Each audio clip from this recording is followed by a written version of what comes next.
Hello and welcome to Anchorage Bucs baseball alongside my partner Will Hopkins. Vic Maslea here in the Kenai Peninsula facing the Oilers for game 2 of a 5-game series yesterday.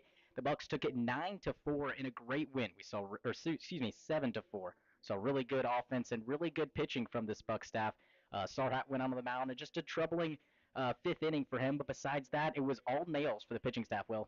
Yeah, they really did a good job. We had some bullpen guys come in the middle of that game, in the middle of innings, and they really fared a-okay, taking over for guys. You mentioned that outing from the starting pitcher, Mike Sarhat. Arnett came in to clean up that fifth, and we saw Purcell come in to clean up the seventh for Arnett, and then Lipinski pitching the ninth inning. So really picking up the slack from one another, and the hitting was timely, and in all honesty, just took advantage of some poor defense from the Oilers. Yeah, and through the first 4 innings, it was mostly zeros for both Sarhat and Eddie Leon, who was the pitcher for the Oilers.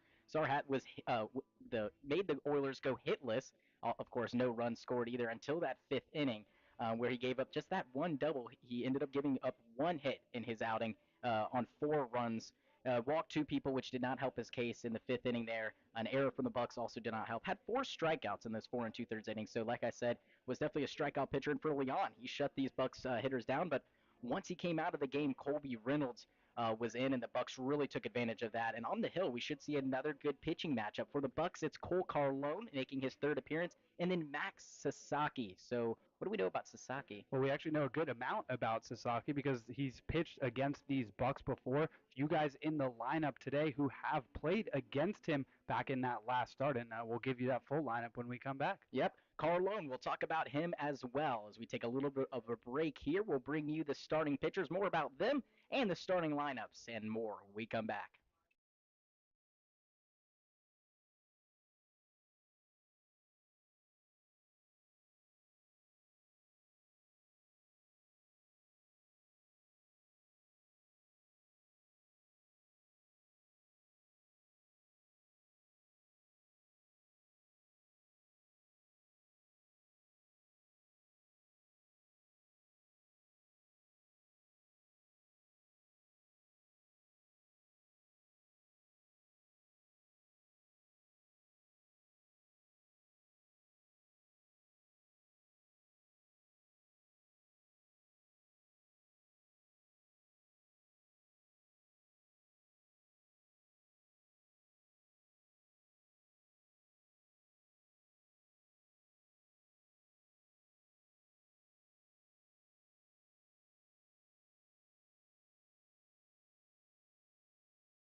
Welcome back here to the Peninsula. As you can see, the Oilers mascot making his way around, and we'll hopefully see him in the booth, give him a piece of our mind. No, I'm just kidding. But on the hill, as we mentioned, for the Bucs is Cole Carlone. As for the Oilers, is Max Sasaki. We'll talk a little bit more about Sasaki, and the Bucs have faced him before. Yeah, for Sasaki, this will be his fourth appearance in league play, third of which that he started. Sits with an 0-1 record. Pitched against the Bucks back on the 10th. He went 5 innings, 3 hits, 1 earned run, 2 walks, and 4 strikeouts that day. It was interesting. He pitched in relief the third through seventh innings that day. That was a 4-3 win for the Bucks. More recently, pitched on the 19th. That was a 4-3 win this time for his Oilers. Again, 5 innings. This time 4 hits, 1 run. It was unearned, no walks, and 2 strikeouts. And then on the other side, Cole Carlone for the Bucs. His first outing was the second game of the season. That was a win, a 1-0 win. Went 4 innings, of course, no runs, just 2 hits. Looked really good in that outing. Um, Going to his second outing, he pitched June 20th against the Chinooks. That was also a really good game for him, where he was uh, a one hitter in 4 innings, no runs, and a really good outing for him. Looking at his strikeouts, 6 strikeouts in both of his appearances, where he just went 4 innings in each. So a big strikeout guy. That is Carlo with a good fastball, a really good breaking ball. So we'll see the tall lefty come out in the bottom half of the first inning. But first, we would like to give you the starting lineups for both teams, starting with the visiting Oilers. Well, The Bucks visiting, so we'll be at the excuse me. plate first. Zane Kelly starts in right field. He bats leadoff. Been there the last few games. Other corner outfielder Andrew Lamb is batting second in left field, and Ryan Callahan at third base will bat third. The middle of the order looks as follows: Tommy Eisenstadt at first base batting cleanup. Will Burns batting fifth at short, and Max Ross roaming center field bats sixth.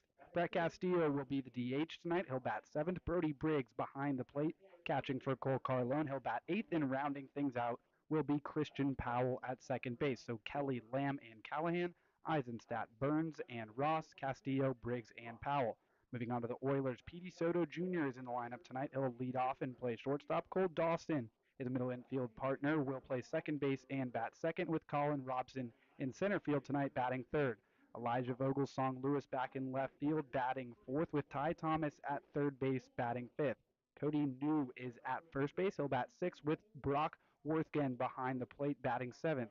Cole Wilson will be in right field again batting eighth, and Zachary Ferris in the lineup, but just the designated hitter today, batting ninth, with Max Sasaki as the pitcher. So it's Soto Jr., Dawson, and Robson, Vogelsong, Lewis, Thomas, and New, Worthgen, Wilson, and Ferris. And like Vic mentioned before that break, 7-4, the Bucs took it yesterday. A very interesting game. Like he said, a lot of offense not able to get anything going in the early stages. 4 runs from the Oilers in the bottom of the fifth.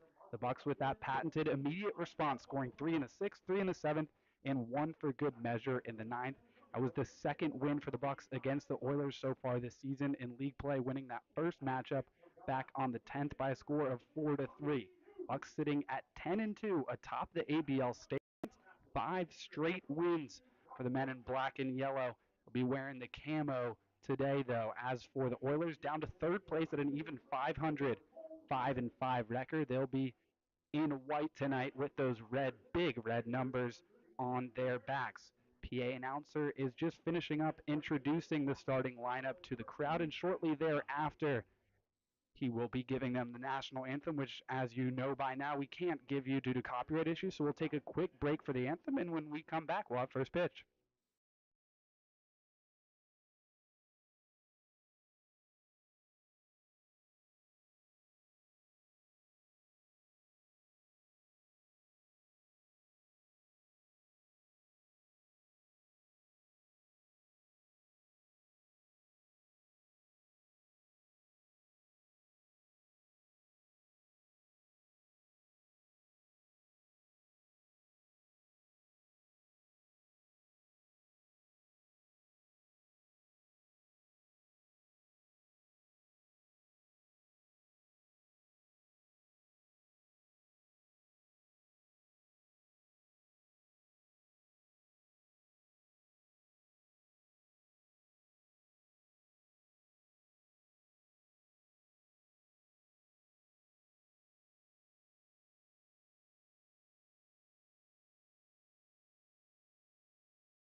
Back to Coral Seymour Memorial Ballpark with starting pitcher Max Sasaki ready to start his warm-up tosses. It'll be Brock Worthgen behind the plate for the Oilers. We saw Braden Smith back there yesterday. As far as Sasaki goes, out of Torrance, California, standing just 5'7", 160. He was a sophomore at Long Beach City College this past spring.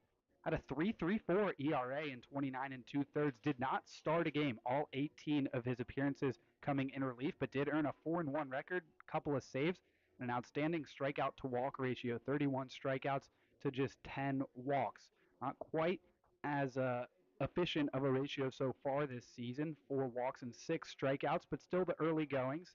7 earned runs across 11 and a third for Sasaki so far. Setting the defense behind him with Worthgen behind the plate. It'll be New at first, Dawson at second, Soto Jr. at short, and Ty Thomas at third. And then from left to right across the outfield, Vogelsong, Lewis in left, Robson in center, and Cole Wilson in right. In the top of the first, it'll be Zane Kelly, Andrew Lamb, and Ryan Callahan to the plate for the Bucs, looking to keep the winning ways going with 5 straight in the victory department for the Bucs coming into tonight, trying to extend that hefty lead atop the ABL standings. Beautiful day outside, a little bit warmer in the booth, but the players should be feeling good, nice and cool. Little wind. We'll see if that's a factor, but Worthgen makes the throw down to second. Coaches take their positions with Sanagorski at third and Dunham at first. And now coming to the plate is Zane Kelly. And now for your play-by-play, here's Vic Maslia. Thank you, Will. Out comes Zane Kelly, and Sasaki creeps up to the rubber on the mound there. Like you said, definitely one of the shorter pitchers we've seen, but that does not mean anything because he's pitched really good ball, especially against the Bucs. Well, in particularly against the Bucs when he came in last time. Looked really sharp and pitched a long time too. So Zane Kelly ready? The pitch is called a strike, and we are underway here in the Peninsula for Game 2 of this 5-game set. Yesterday, the Bucs took it 7-4 in a great win. Zane Kelly also led it off. He was 2 for 3. And checks the swing there, is able to hold back. 2 for 3, 3 runs scored, and he walked. So all 3 times he got on base, he came around to score. Really good job by him. Remind you, the Bucs in their camo jerseys with those white pinstripe pants. And that one misses off the plate. 2 balls, 1 strike. Kelly not in the lineup when Sasaki pitched against the Bucs back on the 10th. A ground ball to second. Cole Dawson ranges, throws, and gets Zane Kelly for out number 1. Yeah, the Oilers will want to see some clean defense at least to start to get their confidence back. They were charged with 5 errors in yesterday's ball game. Yeah, it was 6, and then it got changed to 5. We were iffy on a couple of them, so not surprised that one of them got changed. But yeah, a lot of sloppy play out there for this Oilers defense, and a lot of them leading to runs for the Bucs. Standing in now is Andrew Lamb. He was out of the lineup yesterday. Seen him play a multitude of positions, including the outfield, which is the first place I think we saw him, or maybe in the infield at third. We've seen him at third in the outfield and at catcher mostly now. Seen him at catcher, and he's DHing a good bit, so he's also a really good bat. He's not just a utility fielder. And today will play in left field. So, yeah, 8 for 24. Good bat indeed. 2-0 count on him.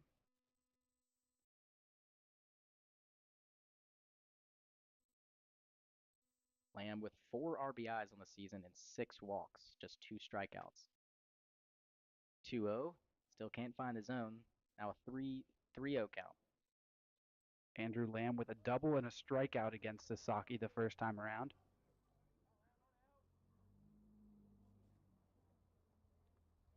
Righty ready. Here's the 3-0. And that one's downstairs for ball 4. So a 1-out walk to Andrew Lamb means it's Ryan Callahan time. Yeah, Callahan, we've talked about it over the past week or so. That bat's just staying hot, and love to see it from Callahan, and a chance here with a runner on already in the first. Really pretty day here in the Peninsula. Streaks of white clouds under that blue sky, that bright blue sky. A little whiter and cloudier as you go more into center field. But over top looks very nice. No 1 count to Ryan Callahan. Close to the water, but we're not right on it. The trees out in the outfield are blocking the water, but man, that is some blue water we saw coming in the way in. Oh, definitely. Bluish, greenish, almost not turquoise, but like if light blue. If turquoise was more green than it is blue, if that makes any sense to you guys at home. Sasaki checks Lamb at first. Now comes set, and the pitch to Callahan is fouled back. Callahan, another Buck that has not faced Sasaki yet. 4 Bucks in that lineup, also in this lineup. Lamb, Burns, Castillo, and Powell.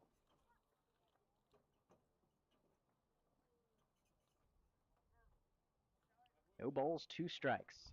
Let's throw back to first. Lamb's in there safely. Callahan just 1 base hit yesterday, but drove in a run. Still hitting well.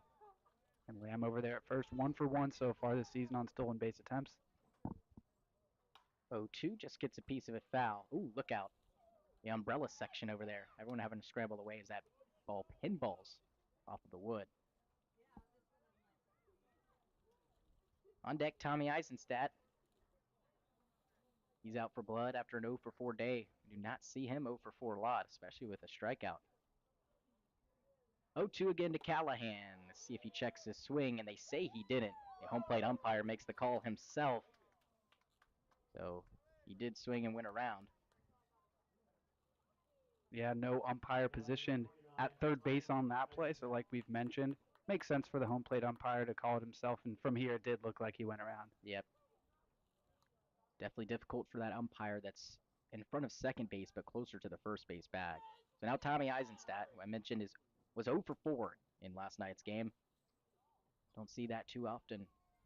Finds himself on first base a lot between base hits and walks. And playing first base as well, which he is tonight. Yep, 9 base hits this season in addition to 6 walks.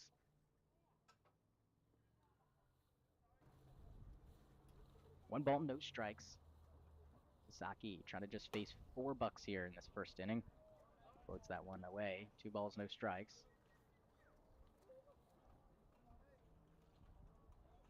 Yesterday, the Bucs used just 3 pitchers, which is good considering the 7-game stretch we're in. 5 games here in the Peninsula. This one's popped up on the left side. Giving it chase is Ty Thomas, the third baseman in foul ground, makes the grab for out number 3. So Sasaki works around the 1-out walk. He retires the next 2 batters. We head to the bottom of the first inning. Nothing going for the Bucs and the Oilers coming up when we come back.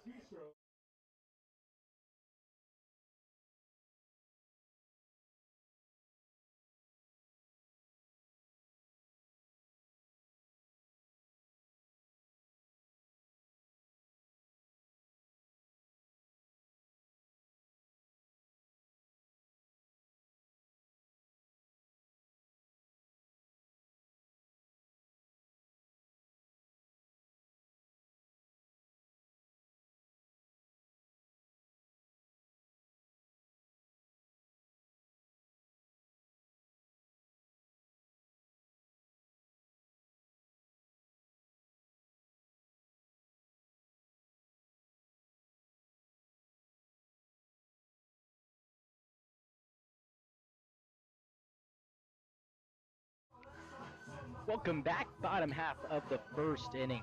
The Oilers get a crack at Cole Carlone, and Will be telling us the defensive lineup for the Bucs today. Yeah, Carlone will be pitching with fellow Sun Devil Brody Briggs, and then across the diamond on the infield, Eisenstadt at first, Powell at second, Burns at short, and Callahan at third. And then from left to right across the outfield, Andrew Lamb, Max Ross, and Zane Kelly.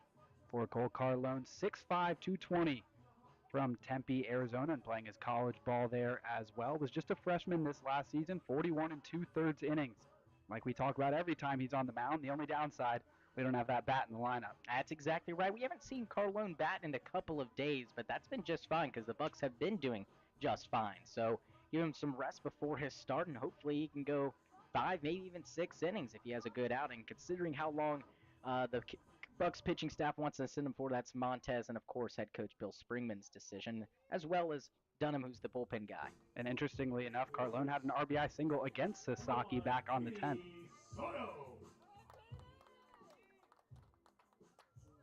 So Petey Soto leads off the Oilers. He was not in the lineup yesterday. Instead, Cole Dawson played shortstop and moves over to second base today to make room for Petey Soto, who is their normal leadoff guy. First pitch to him, a ground ball out to second. Powell's got to be quick, and the quick transfer and throw gets Petey Soto for out number 1. 1 pitch, 1 down. Yeah, Powell's looked good charging balls like that all summer long and just continuing that good play at second base. So Cole Dawson, who led things off yesterday for the Oilers, was 1 for 4 but drove in 2 runs. Yeah, had that big triple in the 5th inning, taking that from a 2-0 lead to a 4-0 lead, which still proved to not be quite enough. He squares around, but pulls it back, and now Ryan Callahan will stay at the edge of the grass.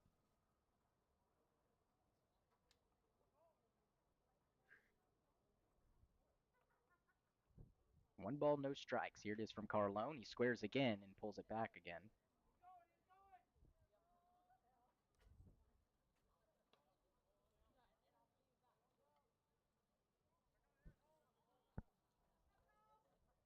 Two balls, no strikes.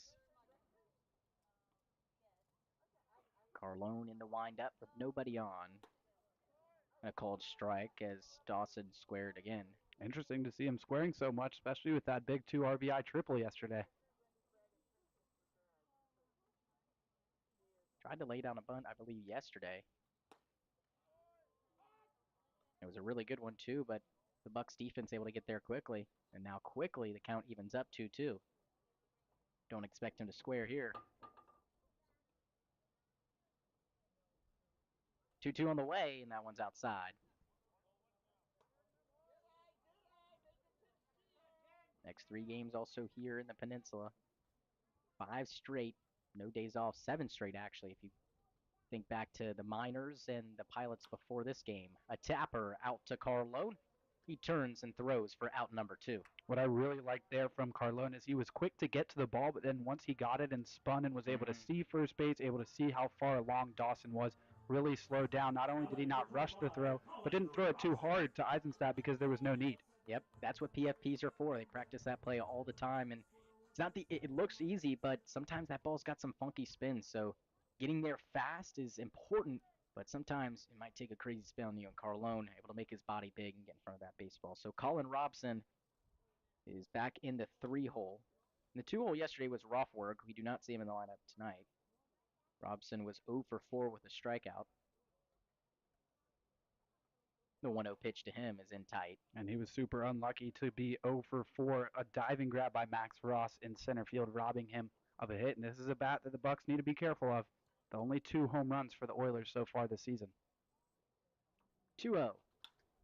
Hit into left field. That might get down. The diving play and out of the glove of Andrew Lamb, who dove, and I don't know if he fully had it into his mid and it popped out or it just grazed it, but a great effort out there in left field. Yeah, great effort, and sometimes you see outfielders dive for those balls and it gets behind him, but he was able to get some leather on it, and because of that, keeping Robson just at first base. So that'll bring up Elijah Vogelsong Lewis, who was 0 for 3 but had a walk and scored a run last night. One of the 4 runs that came across for the Oilers. 4 different guys scoring. Carlone will check over, and nothing doing. Vogelsong Lewis looking to get over the Mendoza line, batting just 192 so far this season.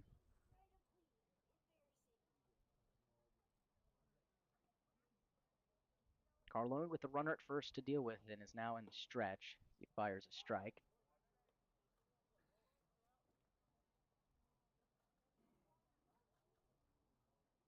After Vogelsong Lewis, if the inning continues, it would be Ty Thomas, who also scored a run yesterday. Carlone trying to see him next inning.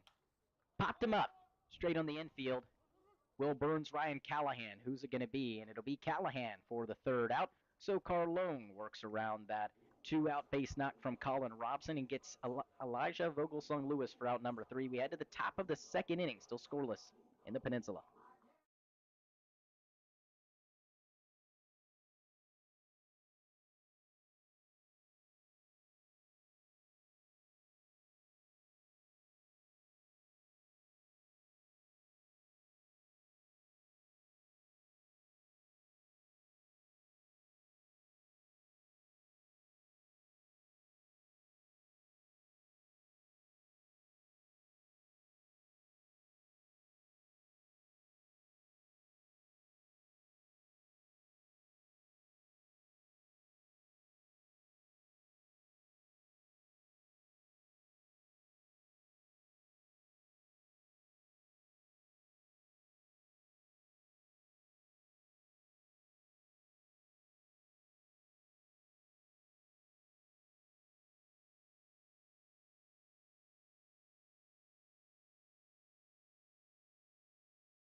Welcome back. Will Burns leads off the Bucs here in the top half of the second inning. Carlone, Sasaki both looked good in the first. Both first innings ending with a fly ball to the third baseman. Callahan took the last one. And Ty Thomas took the one from Tommy Eisenstadt to end the top half of the first inning. 1 ball, no strikes on to Will Burns. Next one. Hit to center field. Could get down, and it will get down for a base hit. Colin Robson throws it back in the infield, and Will Burns collects the first hit for the Bucs today. Yeah, and first hit for him against Sasaki. Had an RBI via sac fly. Had also towards center field the first time around and struck out looking, so good for him to get on to first base against Sasaki. So Max Ross is up. Ross yesterday was 0 for 4. Tough day for him. But that play in center. Yeah, Superman-like play as he laid out. That saved a big inning. We've seen a couple diving grabs from him this year. See if he can get the bat going today. Had a couple good games in the recent past. Extra base hits. Seeing the ball much better. Saki checks over, but Burns is in there safely. And I think it's fair to expect that he'll be in the lineup even more often than he had been with Hunsaker dealing with that hamstring issue. Yeah.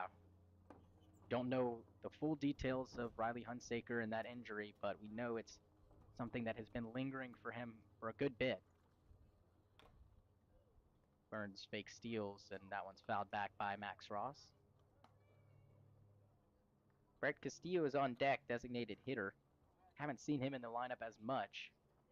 And interesting with these DHs for the Bucs, Castillo batting 7th for the Oilers, Ferris batting 9th. Not every day you see the DHs that low down the lineup. Seen Carlone be DH a lot in the 3-hole. As well as Eisenstadt.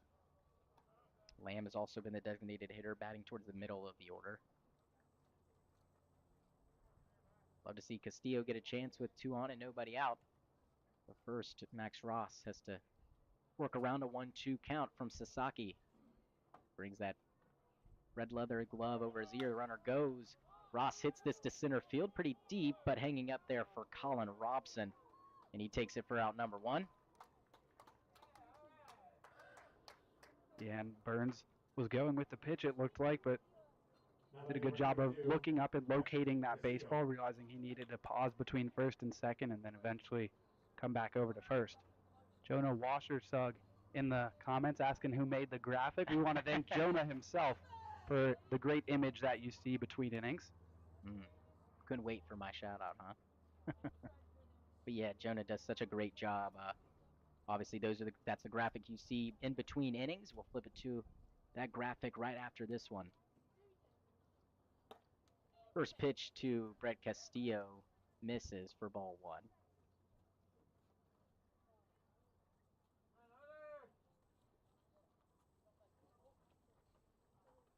Sasaki in need of a ground ball. Brett Castillo trying to move him over.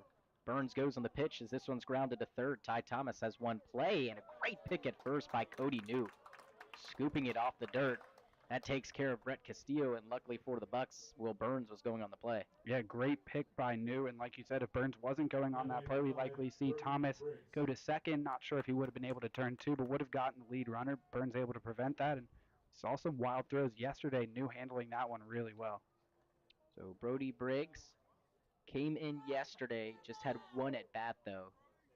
They took out Dylan Maltby to use a pinch runner and Peyton Knowles. That was late into the game, and it was just a 1-run lead. Briggs was 0 for 1 yesterday's game. Did catch the last 2 innings, and he's seen the ball a lot better as of late.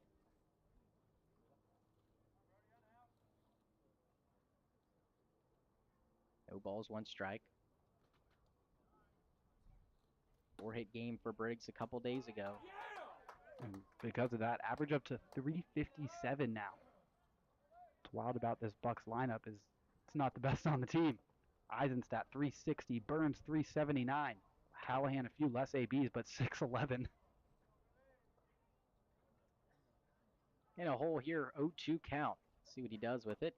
Takes the ball inside. A good stop by Worthgen behind home plate. And with those batting averages, that's what happens when you're on a team that as a whole is hitting 283. Sheesh. Ton of teams under 200, Oilers included, hitting 193, so almost a 100-point difference. 90 points to be exact. That's why this team is 10-2 and has won 5 straight. Went on a 4-game win streak to make it. No, that was a 5-game. So 2 5-game win streaks for this team.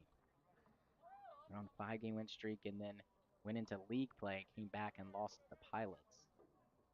And then after that loss, 5 straight since then. 1 ball, 2 strikes. Sasaki ready, the pitch. Just a bit outside. Good eye that time from Briggs. Looks like someone in the Maslia family appreciates the graphic. Yeah. Deuce is wild here. Beautiful day in the peninsula. Bright blue skies, those nice clouds over top. The pitch is inside. Got that Deuce's luck and makes it a full count. So Briggs 0-2 to 3-2. Very disciplined eye, and if he can reach, Christian Powell will get a chance to bat. Yeah, if nothing else, at least working the pitch count up from Sasaki a little bit, and even if it doesn't help him this at-bat, seeing more pitches should help Briggs the next time around at least. 3 balls, 2 strikes, 2 outs. The pitch to Briggs. Ground ball right to second base. Cole Dawson has it, and the throw to first is in time. So Sasaki takes care of the Bucs after a base hit from Will Burns. We head to the bottom half of the second. Still no score here in the Peninsula.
Welcome back.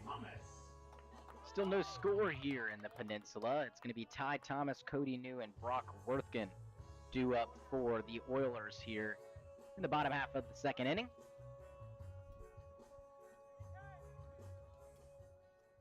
Cole Carlone back out on the hill, faced 4 batters. Gave up just 1 base hit. That was to Cullen Robson. Thomas scored a run yesterday. No hits, though, for the third baseman. 1-0 count. Pitch to Thomas. A ground ball just fouled on the third base line. Yeah, pretty close over there. And all the Bucs in their sweatshirts over there. I know it looks like a really hot, sunny day, especially if you're on the East Coast. You're probably feeling it, or anywhere. Honestly, it's just hot in general. But here, it's pretty chilly, to be honest with you. I put on pants today. I know you didn't, but after the game, I think you're gonna wish you had. 1-1, just a bit outside. I think I'll be all right. Walked home from a snowstorm in shorts. I think I'll be okay. Snowstorm is a stretch. This is Atlanta, but still. I was about to say, you don't know nothing about a snowstorm. 3-1 is the count now. Carlone's falling a little behind.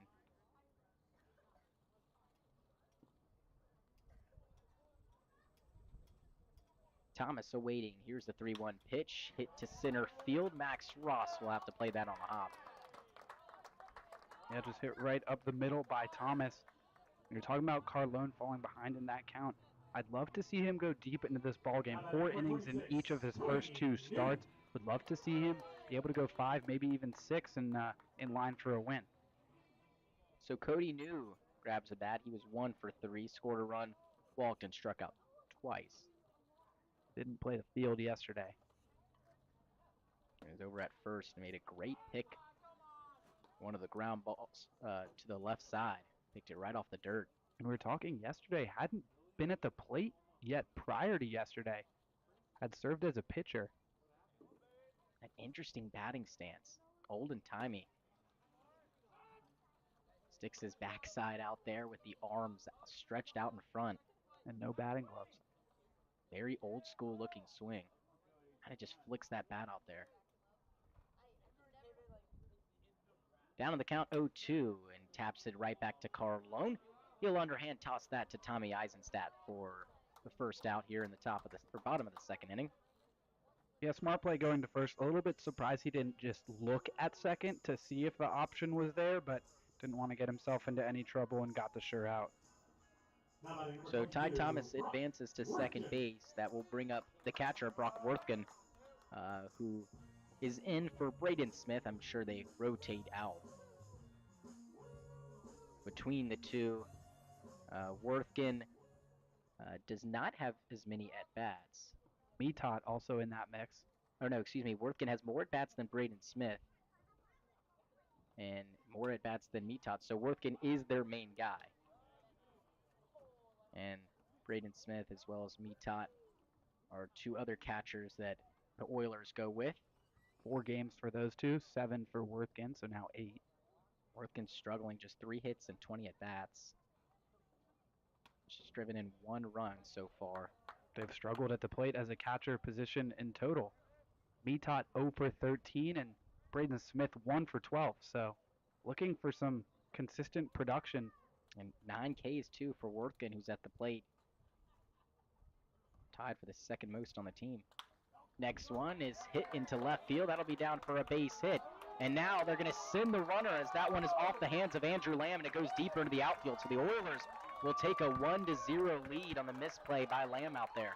Yeah, Thomas was getting the stop sign at third, and then once that ball got through Lamb, an easy wave home, and into second went Worthgen. So that'll be a single and an E7, which scores Ty Thomas. So unfortunate for Carlone, who's pitched really well. He has given up 3 hits now. But with that misplay, without that misplay, should be second and third one out. Would have been first and third, and the double play would have been in order. Exactly. So unlucky for Carlone. We saw a couple of errors from the Bucs yesterday, but luckily for them, that was severely outweighed by the Oilers' 5. So the batter now, Cole Wilson. That one's a called strike. So unfortunately, Worthgen will not get the RBI on that because the error scored the runner. So still just driven in that 1 run. That could have been his second. 0-1. Fouled back. For Carlone, just needs to settle in here. A quick out would do. He's ahead 0-2. Saw Wilson make a really nice play in right field yesterday, sprinting towards the line.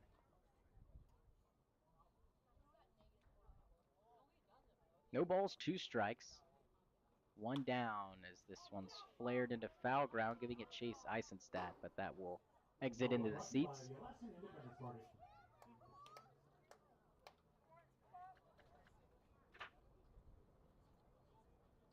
Due up for the Bucs. Be 9-1-2, Powell, Kelly, and Lamb. So the right guy's up to answer back. And we've talked about how well the Bucs have answered back after getting down early on in these games. Yep. The 0-2 pitch. Cold strike 3. Have a seat. A great pitch by Carlone. Takes care of Cole Wilson, and that'll bring up Zachary Ferris with 2 down. Yeah, really froze him with that backdoor breaker, bringing it from high and outside the zone to the righty and dropped it right in there. Easy strike call for the home plate umpire.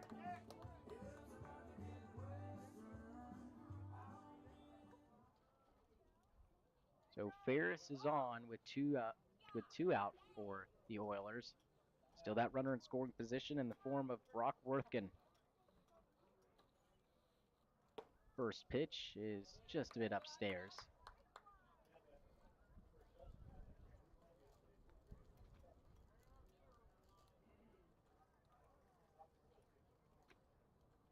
One ball, no strikes. Carlone ready again. Here it is.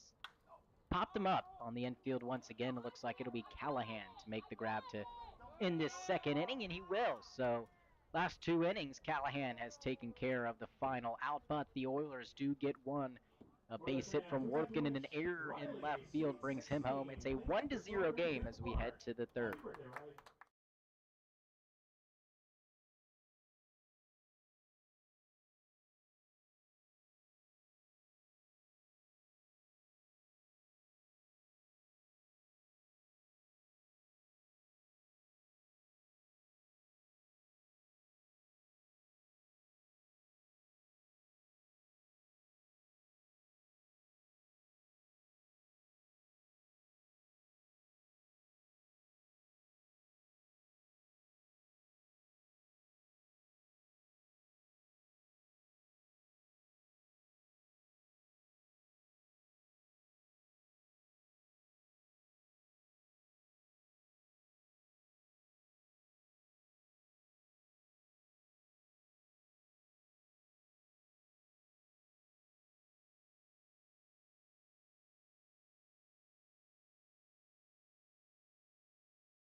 Top half of the third inning, speeding right along, and looking at the clock, past 32 minutes, and that's how long it took to get through the 3 total innings in last night's game, and we were really speeding along through the first half, it seemed, Will, until Sarhat ran into some issues in the fifth, and the game really slowed down. Yeah, it was really just that fifth inning. He was cruising right along and just kind of lost control. And this one's line right to third base, and taking it is Ty Thomas for the first out.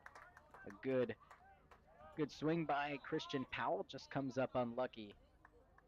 Yeah, just good positioning from Thomas, and like you said, Powell putting good wood on it, hit it on a line, and unfortunately for him, just unable to catch a break. So Zane Kelly back up, back in the first inning. He grounded out to the second baseman, Cole Dawson.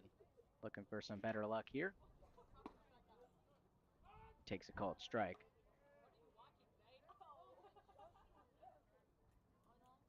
Sasaki's faced 4 batters each inning, giving up a walk and a single. Single was to Will Burns. He walked Andrew Lamb, who's on deck.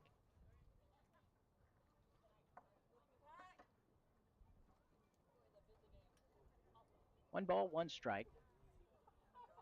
Sasaki brings the next one, and Zane Kelly hits it to right field, but right in line with Vogelsong Lewis, who has that for the second out. So quickly 2 down here for Andrew Lamb. Yeah, putting the ball in play are the Bucs, but just right at these Oilers defenders. Bucs did not break through in yesterday's game till the 6th inning. That was right after that 4-run fifth from the Oilers. So a quick answer from the Bucs, but we've seen them wait an inning or two to get going, and here just the 1 run. So it might be this inning, it might be the next inning. We just don't know, but this Bucs team has just done a great job at retaliating after being down early. Hey, yesterday in the 7th, scored 3 runs, all of them with 2 outs, so still a chance here. 1-0, just a bit off the plate.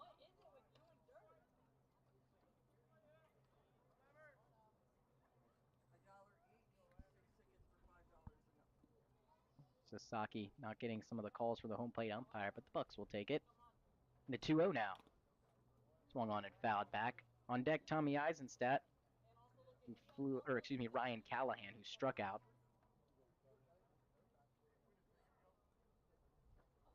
Three hits for the Oilers with that one run, just one hit for the Bucs so far. 2 balls, 1 strike. Here it is. Hit to left field. Cole Wilson ranges over to his right and makes the grab. So another quick inning for Sasaki. It's his first 1-2-3 inning. Nothing doing for the Bucs. We head to the bottom half of the 3rd inning. The Oilers coming up.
Bottom half of the 3rd inning, and the second to last catch, Zane Kelly's pop out was to Cole Wilson in right field, and Elijah Vogelsong Lewis caught the last out. That was hit by Andrew Lamb. He plays in left field. So I had those two mixed up a little bit. Got that one all straightened out back on the hill. Cole Carlone, he is going to face the top of the order. Petey Soto, who lifts this one to center field. Max Ross is there after retreating back a little bit and makes the catch for out number 1. Yeah, and would love to have a quick inning here, Carlone, after surrendering the 1 run in the second. That will go unearned with the error on Lamb scoring that run, but still would like a quick inning and a scoreless inning. These Oilers at the plate. So that'll bring up Cole Dawson. Dawson grounded out to the first baseman, grounded out to the pitcher Carlone. Flipped to Eisenstadt over there at first. The first pitch is in the dirt for ball 1. Another good crowd here in the Peninsula. Still filling up.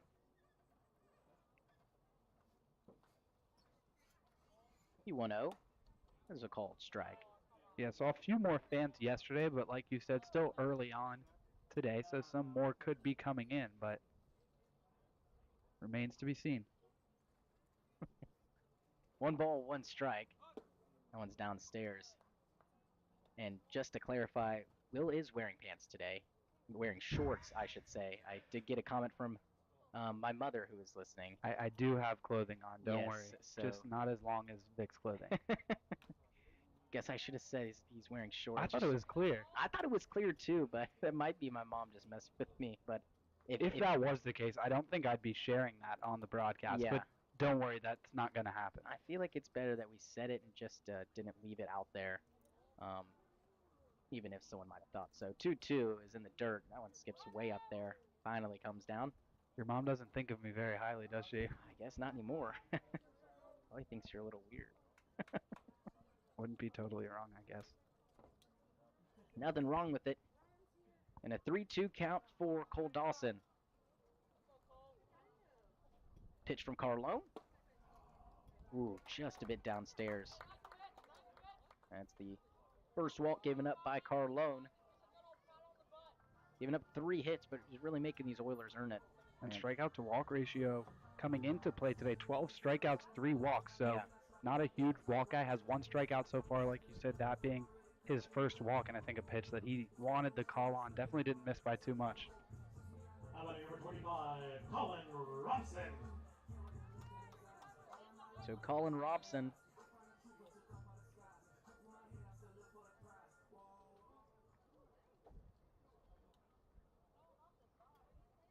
Robson was the first single for the Oilers back in the first inning. Pitch is called a strike. Carlone in need of a ground ball here. Double play would do.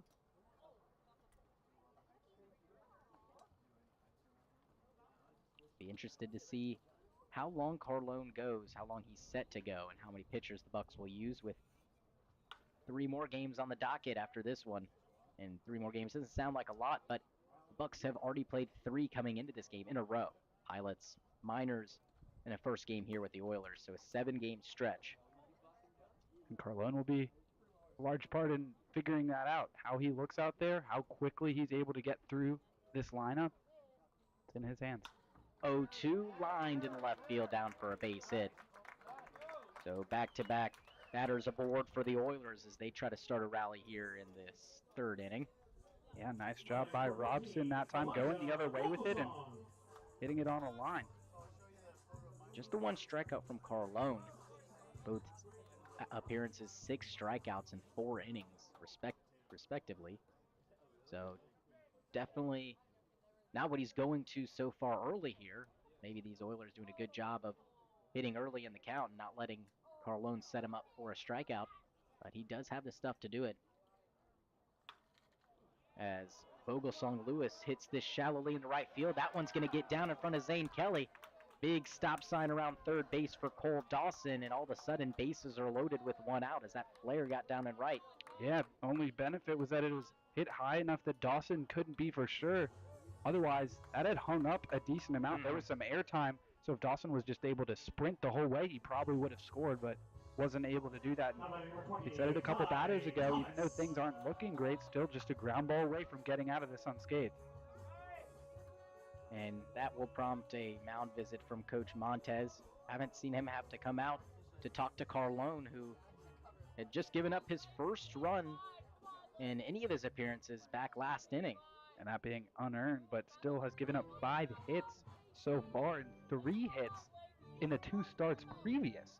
So it's, even though the run department might not be as concerning, it is a little bit concerning to see that through just 2 1/3 and then 3 hits in 8 innings. So might not have his grade A stuff today, but you're not always going to have your grade A stuff, and just managing that start, and even though if it's not perfect, just getting through these innings without giving up a big total in any of them.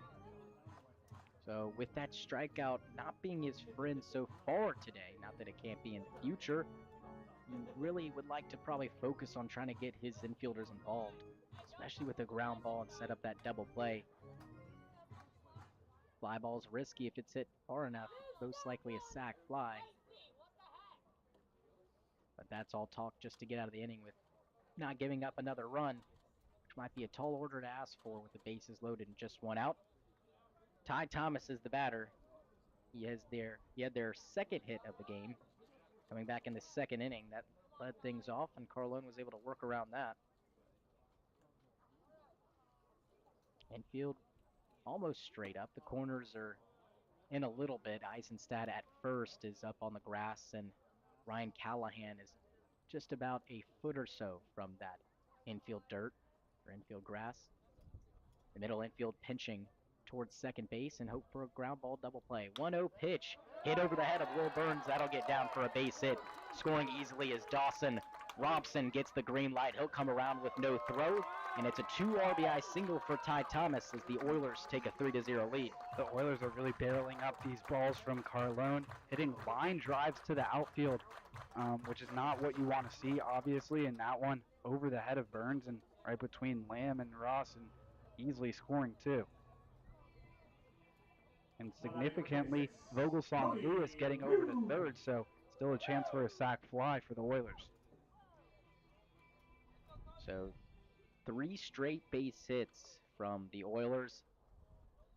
They have now scored twice here in the 3rd inning. It's a 3-0 lead as Carlone gets the runner. They'll have to make a decision. They go to second. They got the runner. No, they got it. He's safe. And Briggs throws home, and he's safe. Oh, goodness. Everything going wrong now for the Bucs. I am not sure how Ty Thomas wasn't out. From here, he looked out, and it looks like Will Burns is confused with the call. Can't believe it to be true. And smart base running from Vogelsong Lewis once he saw that throw, going over to take care of Thomas coming home.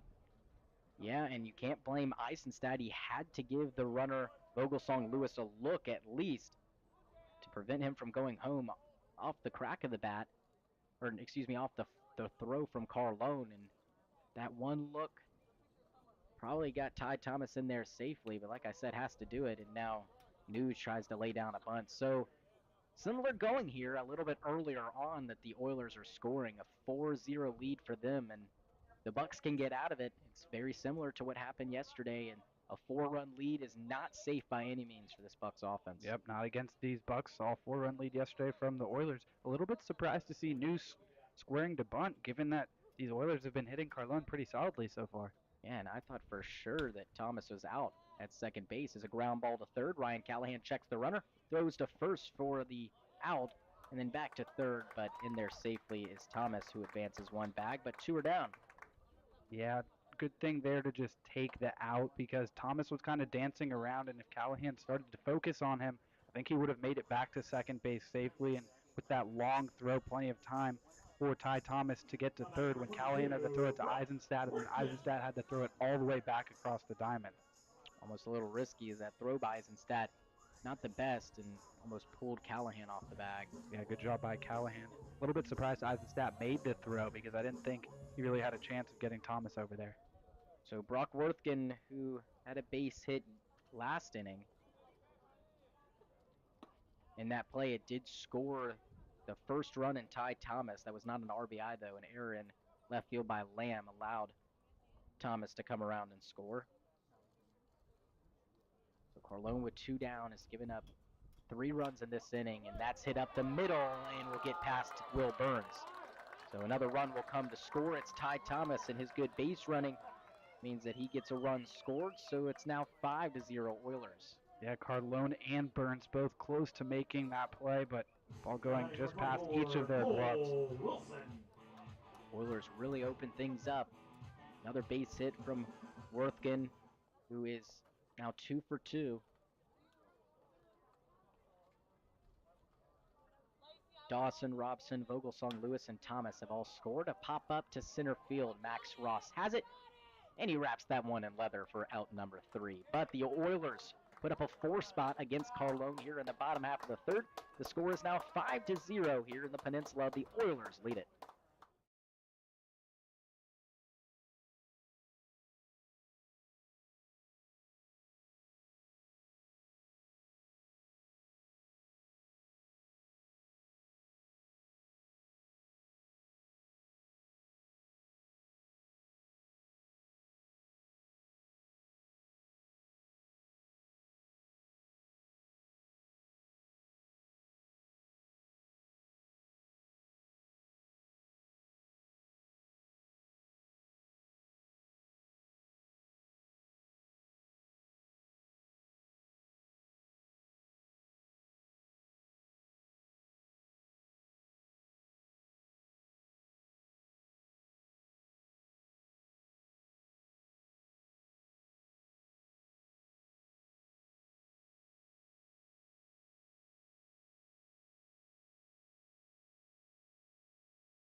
Welcome back here. The score now 5-0. The Oilers lead it.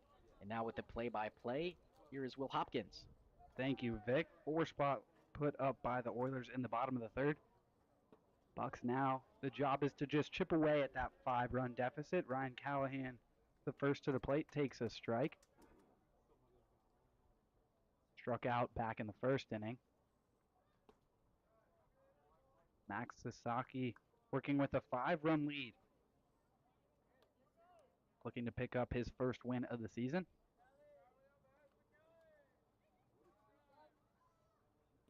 Callahan checks his swing and wisely slow as that pitch is below the zone from the righty. And Will, I'll say what you said yesterday, and that's after the Bucks got a 4-spot put on them in the 5th inning, and that's just to keep chipping away. Just need 1 or 2 runs. Don't necessarily need all 5 back right now. This one put in play over to second base. Slow roller for Dawson, and he takes care of it for the first out. And some hits in addition to just runs, or I guess prior to runs, just 1 hit so far for the Bucks. Definitely need to get something going as a team. Will Burns has that lone hit. He's on deck, but first Tommy Eisenstadt, the first baseman.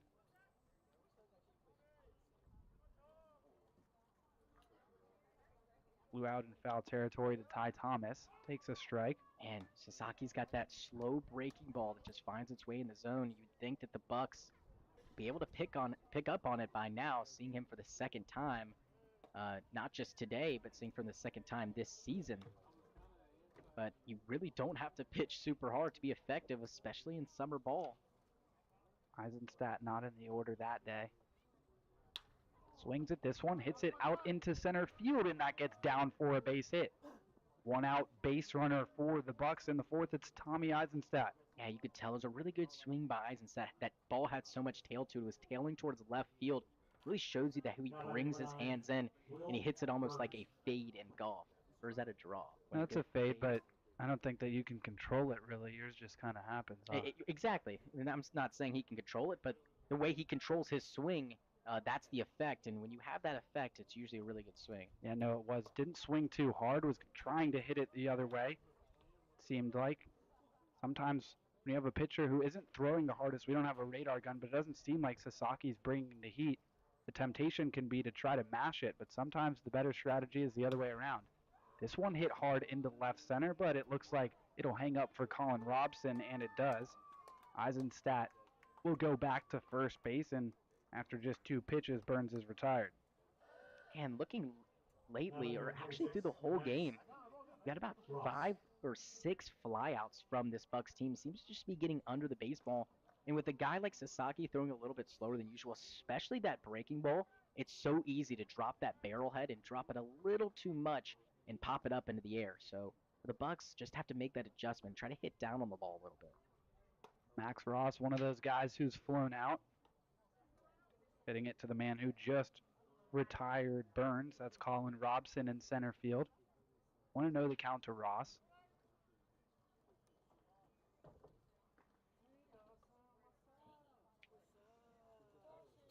Eisenstadt at first, now 2-0 to the batter Ross. If he's able to reach, it'll be the DH Brett Castillo. Bucks looking to get on the board, trailing 5-0. Didn't score the first run for them until the 6th yesterday and ended up plating 7 runs in total, but would love to get the scoring started a little bit earlier today. Now way ahead 3-0 as that breaking ball was in the dirt. Great stop by Worthgen there. Saved in advance from Tommy Eisenstadt. And now Sasaki in a bit of a hole here, 3-0. He does still have 2 outs. Looks over at Eisenstadt at first. 3-0 misses outside, so it looked like Ross was taking all the way, and he gets to go over to first, and now the Bucks have a runner in scoring position. Yeah, we've seen the Bucks before with 2 outs. Yep. Start some momentum, and it doesn't really matter how many outs there are. This Bucks team's going to hit either way. Love to see Brett Castillo get going. Not a familiar face of the lineup, not that he hasn't been before. Just hasn't seen much playing time hitting-wise. We've seen him pitching a little bit. Not as much, though. Yeah, just 6 at-bats coming into today. That one in the dirt. Good stop by Worthgen to hold Eisenstadt at second. Just 1 hit in those 6 at-bats, but drove in 2 runs. 1 walk to no strikeouts. So he's had good plate discipline. He's put it into play. Love to see him be rewarded for it. Chance for another RBI standing at second base.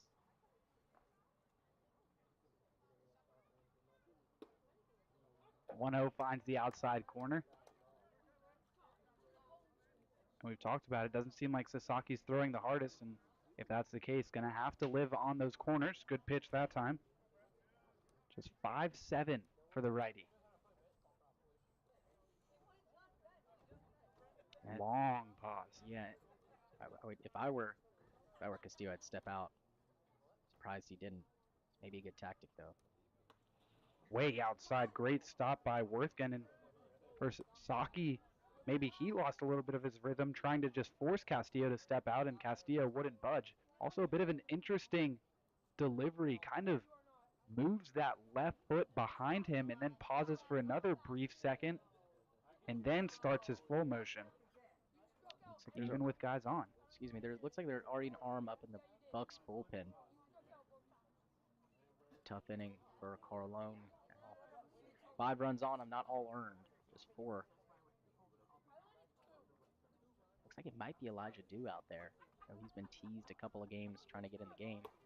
2-1's upstairs, throw back to first. That's not going to be in time. So 3-1 the count to Castillo. One more ball and the bases would be full of Bucs for Brody Briggs. Some good alliteration. Yeah. Had to emphasize it a little bit. But first the pitch to Castillo, and it does miss. So Brody Briggs will come to the plate with the bases loaded. We've talked about those immediate responses. A great chance for that right now in the top of the 4th. The Bucs trailing 5-0. Looks like that's going to prompt a mound visit for the Oilers. And Brody Briggs towards the top for this squad and runs batted in. 4th with 6.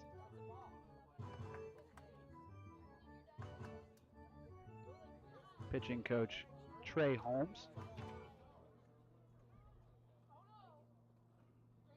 It looks like it's going to be a meeting with the infield as well.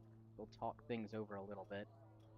Like I said, an arm already up in the bullpen for the Bucs. We'll see Carlone comes back out for the 4th inning. Based on how it's been going and how well they've been hitting him, I can say that he just might not be out there. We'll see, but first the Bucs would like to get some runs on the board. Trey Holmes, the pitching coach for the Oilers, was in the Diamondbacks minor league system. The Diamondbacks last year picking up the nickname the Answer Backs, and it seems like the Bucs trying to take a page out of that book right here in the 4th. Now batting number 5, Brody Briggs, the catcher, grounded out to Cole Dawson at second base. His first time to the plate. That's a good approach, though, trying to get that ball on the ground. Talk about the flyouts here. Anything popped up in the air with a slower velocity, it's going to be tough to get it out. This one low, and another good stop by Worthgen. He's done a good job behind the plate with runners on this inning. Eisenstadt will be watching every pitch closely from third base. 2 outs, so runners will be going on the crack of the bat if Briggs can put one in play. Now 2-0. Yeah, and Sasaki just losing that command a little bit. Looks like he's trying to tiptoe around these Bucs hitters, which I'm kind of confused of why. He gave up that base hit to Eisenstadt, but he hasn't given up any big extra base hits, so no reason to really be tiptoeing around this lineup. Of course, the Bucs have been looking really hot, so maybe now in his head. Briggs in a great spot, 2-0. Swings at this one in line to the second baseman, Cole Dawson. Dawson retires Briggs for the second time this game. This one via line drive, and the Bucs leave the bases stranded. Still 5-0 through 3.5.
bottom of the fourth inning. Carlone does come back out on the mound for the Bucs, looking to bounce back after a 4-run third from the Oilers. They'll face 9, 1, and 2. I think this is big for Carlone. Still a young player. He just gave up 4 runs last inning. Love to see how he answers back. You'd hate to pull a guy after just giving up 4 runs. Obviously, it's a big number put up against you, but we've seen Carlone dominate and has a chance here to have a 1-2-3 inning and get his confidence back up, which is huge. The batter is Zachary Ferris, the only Oiler to not have a chance at the plate last inning. Top 8 guys in the order batting. Swings at the second pitch, skies it in foul territory down the first base line and out of play. There's a little door right there by the dugout. I wonder if he's allowed to quickly open the door and try to go in the stands and grab that. I don't know why it wouldn't be allowed. You're joking, right? There's no way that he's allowed to do that. I don't know. I've never read anything in a rule book saying he can't do that. I'd be just very a thought. surprised. Just a thought. Sounds like banana ball. People in the stands making catches. 1-1's fouled away. I think that's so cool. Of course, we mentioned the last broadcast. Drake Toll watching and commenting, listening to us. We really appreciate it. He was in our shoes last year. And now with the Party Animals, who play the Savannah Bananas most of the time, actually. 1-2 to Zachary Ferris. Just a bit outside. Carlone really wanted that one. Saw a shake-off of Briggs right before that pitch, and obviously never know if that shake-off is legitimate or just to try to get the hitter Ferris thinking, but now 2-2. Top of the order looming. Ferris stays alive. First out is huge for Carlone. Try to get his confidence back up. Want another long inning and more of a chance of that happening if you allow the first batter to get on. Instead, gets him swinging. Briggs will have to make the throw to first and does, but it's a strikeout for Carlone to start things in the fourth. That's more of the Carlone we're used to, a strikeout pitcher, getting these hitters to look silly. And last inning just struggled, giving up 4 base hits. And 4 runs coming around to score. So Oilers really taking advantage, getting runners on and getting around to get them in. P.D. Soto Jr. hasn't been on yet. Grounder to Powell and fly out to Ross. Swings at the first pitch. Either just got a piece of it or popped out of the mitt of Briggs. Strike regardless. P.D. Soto Jr. starting at shortstop after getting the day off yesterday. Takes this one inside. Soto out of Utah Tech. Was just a freshman last season, but got a ton of playing time. 163 at-bats. This one bounced, seemed like 3 or 4 feet in front of home plate. Yeah, it actually bounced over the shoulder of Brody Briggs. So no chance for him getting that ball, and luckily no one was on base to advance. 2-1 the count. That time way outside. 3 straight balls from Carlone. And Lamb playing extra shallow, it seems, out there in left. Not sure why. Soto seems like he played a lot and might be a big hitter. Called strike. Hit 3 home runs this year at Utah Tech, so can hit one over the wall. Hitting .233, 7 hits and 30 at bats. Not like he was at Utah Tech this year. Grounds this one on the left side. Burns ranges to his right. Strong throw to first gets his man. Man, Burns just looks so clean out there. He's such a good defender. And the way he attacks that ball, he's always charging it, taking a good route to it, able to come through on the glove side and throw a strike over there at first base. And it's a tough play. It looks easy on the screen, but Burns is always shaded a little bit more towards second base than I've always pictured shortstops. Maybe just because a lot of balls end up over second base, not sure, but he always makes the play. So now Cole Dawson, who takes one in the dirt. Dawson scoring one of the 4 runs last inning. Squares to bunt, pulls it away, pitch is called a strike. And for Burns, he's had 31 total chances, 11 putouts, and 17 assists. Just 3 errors over there at short. That's really not bad for that type of position. Oh, you see that bounce that ball had? Unreal spin. Looked like that one was fouled off of Dawson's foot or something, but kind of popped into the air after the first bounce, and then second bounce straight towards the third base line. And speaking of errors, Will Burns has the most, but that's obviously not surprising considering he has the most amount of chances, or besides obviously Eisenstadt, who plays first, and Briggs, who's behind the plate, but the most amount for any guy in the field, of course, playing short. And he plays every day. Strike 3 called. Got Dawson looking, and Carlone does respond to that 4-run third with a scoreless bottom of the fourth. Still, the Oilers do lead it 5-0.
Powell. Christian Powell up first for the Bucs in the top of the fifth, looking to get on the board. Just 2 hits so far for the Bucs at the plate. And see if they can figure out Sasaki. Powell swings at the first pitch, testing left field, but Vogelsong Lewis has enough time to come in and make the play. Yeah, and not a bad swing from Powell either. He lined out to the third baseman Ty Thomas in his first at bat, and he's seeing the ball pretty well. And if Vogelsong Lewis is not playing that shallow, I don't think he's making that grab at all. It's probably going to drop down, but I've seen all these players in the outfield play pretty shallow. And biggest thing for these Bucs, got to make that adjustment, try to get more balls on the ground and try to get them through. Yeah, 2 balls in the air to Powell on the left side, both of them caught by the Oilers fielders as Zane Kelly takes the ball inside. He's hit the ball to the right side both times. 1 on the ground, 1 in the air, neither successful so far. Eisenstadt and Burns, the only ones with hits for the Bucs. Kelly takes 1 outside. Bucs did start to get something going last inning. Left the bases loaded, thanks to a single and a couple of walks.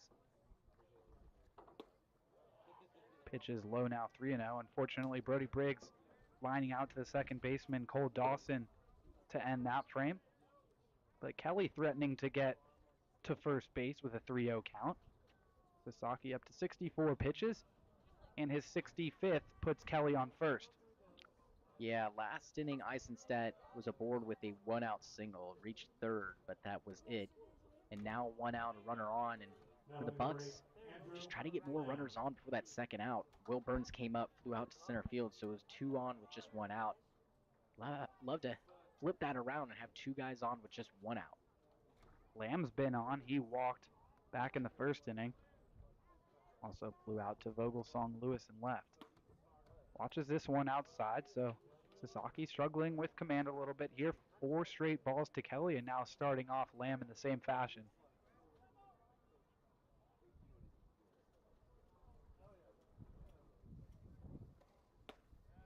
Lamb takes a strike. Playing left field today, as we mentioned. Has played third, has played a good amount of catcher over the past couple of weeks. Great utility guy, and the best thing about him is he has a really good bat too. So he's not just really put out there because he can play at multiple positions. Swings at this one and grounds it the other way to the left side. Over to second for one and on to first. Double play. Fantastic by this Oilers defense. Ty Thomas, Cole Dawson, and Cody New get it done, and the Bucs go down in the top of the fifth. Still no runs across the board for Anchorage. It's 5-0.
Back for the bottom of the fifth inning, Elijah Dew on the bump now for the Bucs.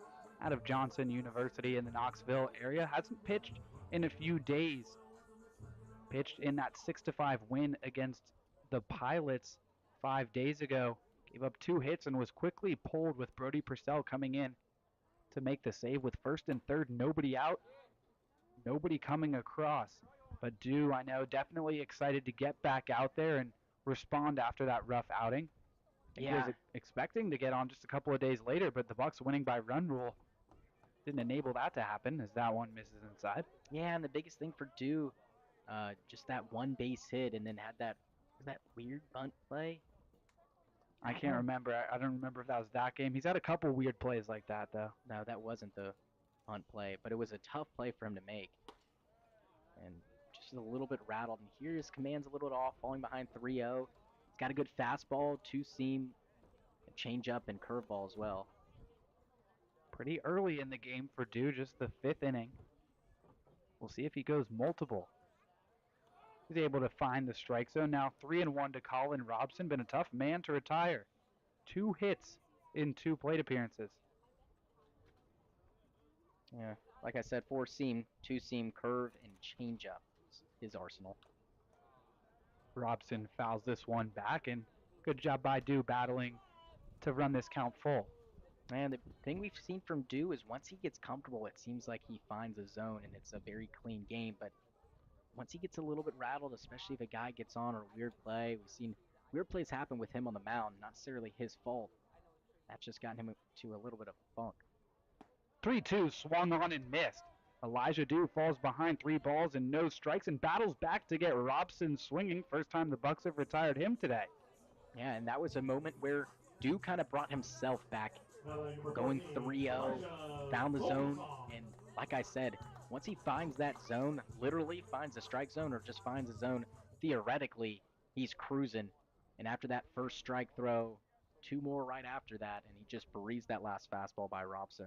Now the cleanup hitter, Vogelsong Lewis, takes this one in the dirt. He's flown out and singled. 5 runs on 7 hits for the Oilers, no runs on just 2 hits for the Bucs. Not characteristic so far offensively.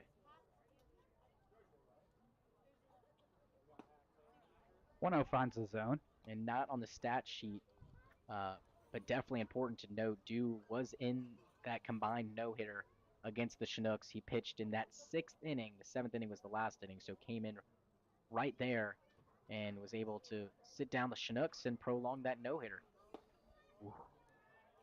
Just missed that time. That was a great breaking ball. Definitely downstairs, no doubt about it. He tried to get the swing and miss from Vogelsong Lewis, who has good plate discipline.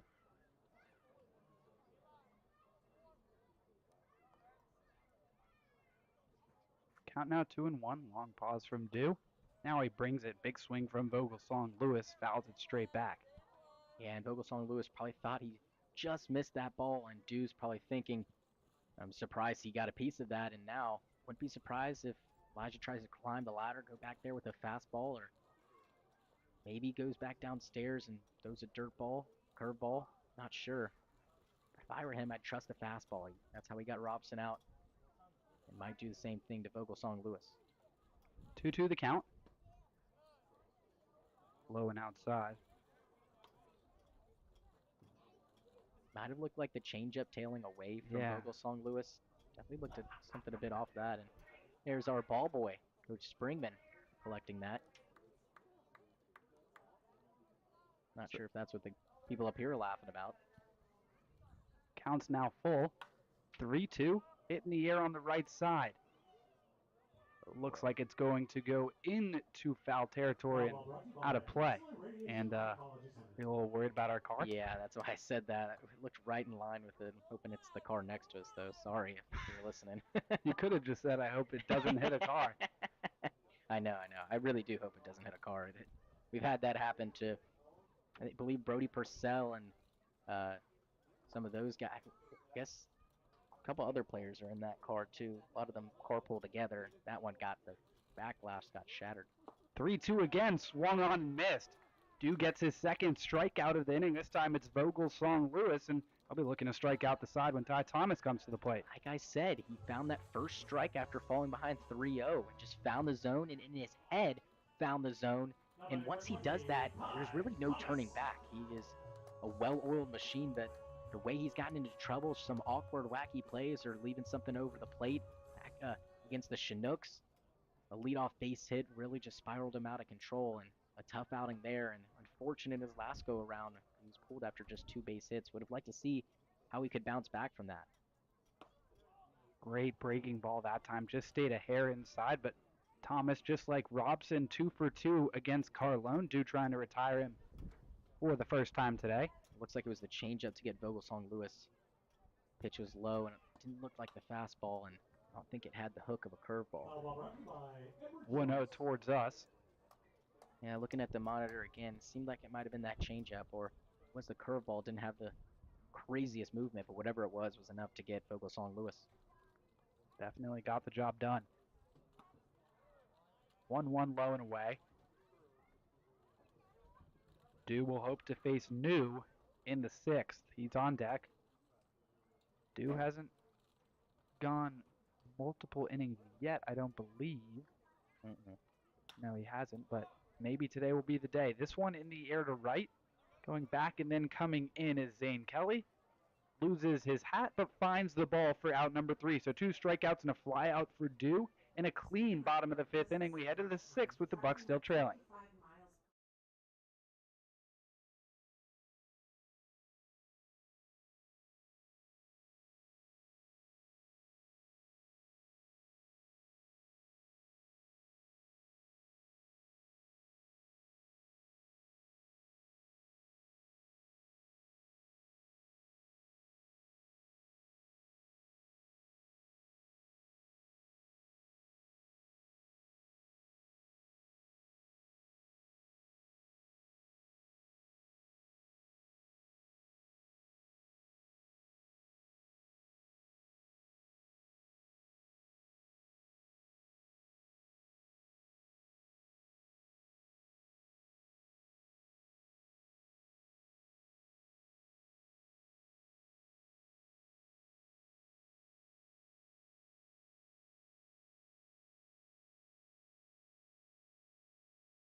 Ryan Callahan to the plate for the Bucs, looking to get something going. Just 2 hits so far. Haven't been able to figure out Max Sasaki, who by my count stands at 68 pitches. Just giving up those 2 hits and no runs. That one misses low. Yeah, and this is the inning to break through. 3, 4, and 5 up. Callahan has been a catalyst so far in these past 3, 4 games, it seems. Getting himself over and getting other guys in. He's had a lot of RBIs in the last couple of games and seen a lot more playing time from him. Trying to get his bat in every game, whether he's playing third or DHing. This one finds the zone, lower part of it for sure. Bucs have not been shut out since the first game of the season. That 3-0 loss to the Glacier Pilots. Need to get something going offensively, and that's a good way to get things started in the 6th. Base hit for Ryan Callahan to right field. Yep, we've seen him hit it everywhere. Opposite field, he's dinked it into left. Hit it to right as well, a bunch, pull side. And that one just got a slow breaker, looked like waited on it and was able to lift it into right field. And with Sasaki throwing slower, not as much velo, you can expect the Bucs now to make the adjustment, and they probably won't be hitting the ball as hard because they know that you got to hit the ball extra hard if someone's throwing slower on the mound. So they might switch it up, just try to hit little base hits, just like Callahan just did. First pitch to Eisenstadt's low. Looking to get something going for the Bucs in the 6th. Need some runs on the board. Third baseman Thomas creeping in. That one misses low now, 2-0 to the Bucs first baseman. It's already hard to hit the ball in the gap, especially get it out in this league in Alaska. And with a pitcher on the mound who's got lower velo, it makes it extra hard unless he really hangs one over the plate. And Sasaki's been pitching carefully. Almost too carefully now, 3-0. Yep, 3-0 to Eisenstadt. We saw Zane Kelly walked with just 4 pitches last inning. Eisenstadt would surely take the same result. Will Burns waiting on deck.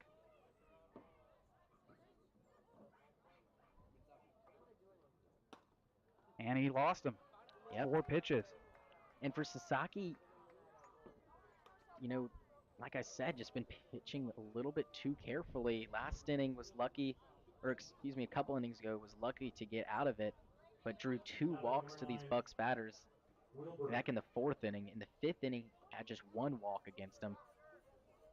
But you have to attack these Bucs hitters, and talked about it today. Usually a lot more plate discipline. We've seen the strikeouts go up just a little bit last game. We saw it go up just a tad, and against the Miners as well too. But nothing crazy. Just 3 against the Miners. I know it sounds like 3 is not a lot, and it isn't a lot. But for this Bucs team, they've been at a rate 0 to 2 strikeouts, it seems like. Just 1 so far today. Will Burns comes to the plate. Singled his first time up and then flew out. Takes a strike and a little shake of the head for the home plate umpire. Yeah, it looked a little off the plate. Not just that, it looked a little down low too. So you can give him off the plate, but you can't give him down low too.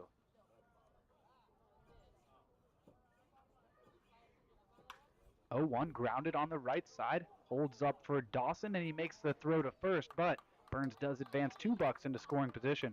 Yeah, and that one too, not hit super hard to the opposite side, and I think that's what the coaching staff and the Bucs hitters have been talking about throughout this game, about making adjustments and putting a hard swing on a guy that's throwing slower. It's just really tough to find green grass, but letting the ball come to you, waiting on it a little bit, putting your best swing on it, most likely going to do you better. Ross swings at the first one, fouls it off. Tied for the team lead and runs batted in with 8. Zane Kelly, the other Buck, with that many, and Ross with a chance to increase that by 1, if not 2 here.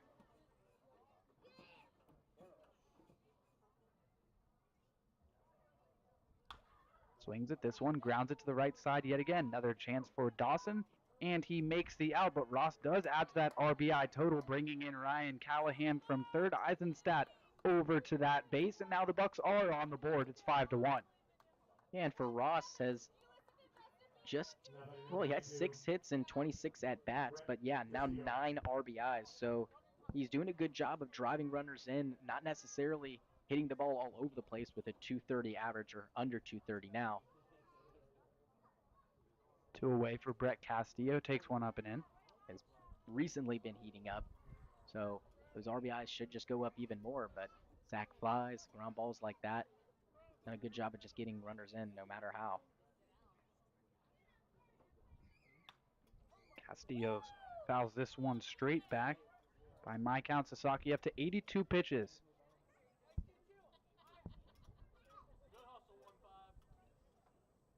This already his longest outing of the year. 5 innings in one outing, 5 innings in another, and then 1 1/3 in his third outing. 1-1 hit right back up the middle, but cutting it off is the second baseman, Dawson, and then throws a lollipop over to first, and Cody New makes the play. That ball just holding up long enough for Dawson to range over. Makes all 3 outs in this 6th inning, and the Bucs are able to play one. We're maybe looking for more, but it's 5-1 through 5.5.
Bottom of the 6th inning, due out for his first multi-inning appearance so far this season.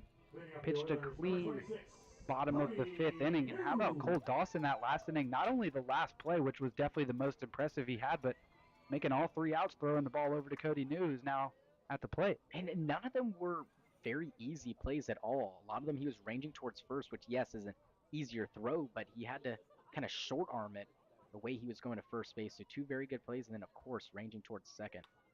Big swing as that one's fouled back by Cody New. And that last one, ball seemed like it was destined for center field and just really hung up in this natural grass. Dawson able to cut it off and then throw off balance and get his man. Yeah, we were talking during the break. I think the Bucs are just swinging the bat too hard for a guy that's throwing a little bit slower than some other guys they've seen. This one poked into left field, foul. Fisted into foul territory. Burns, Callahan, and Lamb running over to it. Nobody able to make the play, but luckily into foul territory, now 0-2. Yeah, and for the Bucs, when I say swinging too hard, that should yield harder hit balls, but for a guy like Sasaki, he's got a lot of spin on it too. They're just flaring these balls out that look like they're hard hit, but they really just hang up in the air. So I would take a page out of Ryan Callahan's book and don't swing too hard and just try to find green grass. Blowing in from Dew. looking for his third strikeout. Had 2 back in his first inning of work, the bottom of the 5th. It'll be New, Worthkin, and Wilson. New hits this one on a line to right. Coming in is Zane Kelly, and he'll be there to make the play in time. Yep, Dew back-to-back flyouts now as he ended the 5th inning with one. Known to be a strikeout type of guy, definitely has the stuff for it, but has done a good job of manufacturing outs any way he can. And speaking of manufacturing outs, Sasaki doing a great job too. Talking about those back-to-back flyouts dating back to last inning. That other one to Zane Kelly as well. Worthkin been a tough man to retire. 2 for 2 so far. First time facing Dew. Gives him the breaker, and second time we've seen that from Dew, freezing the righties but just staying a hair inside. Yep. Just a little bit too far inside, but a really good pitch. That one just a little bit high, so 2-0 to Worthkin, the catcher.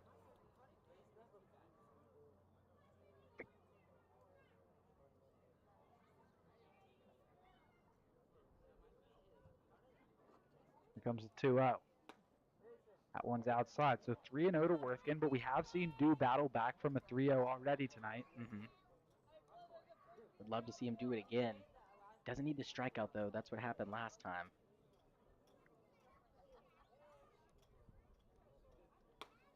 And finds the outside corner, 3-1. Love that pitch. Risky because it's getting close to off the plate, but obviously don't want to throw one right down the middle at any count, but you have more of an excuse to do it in a 3-0 count. But I love how he doesn't choose to go that route and places it right on the corner.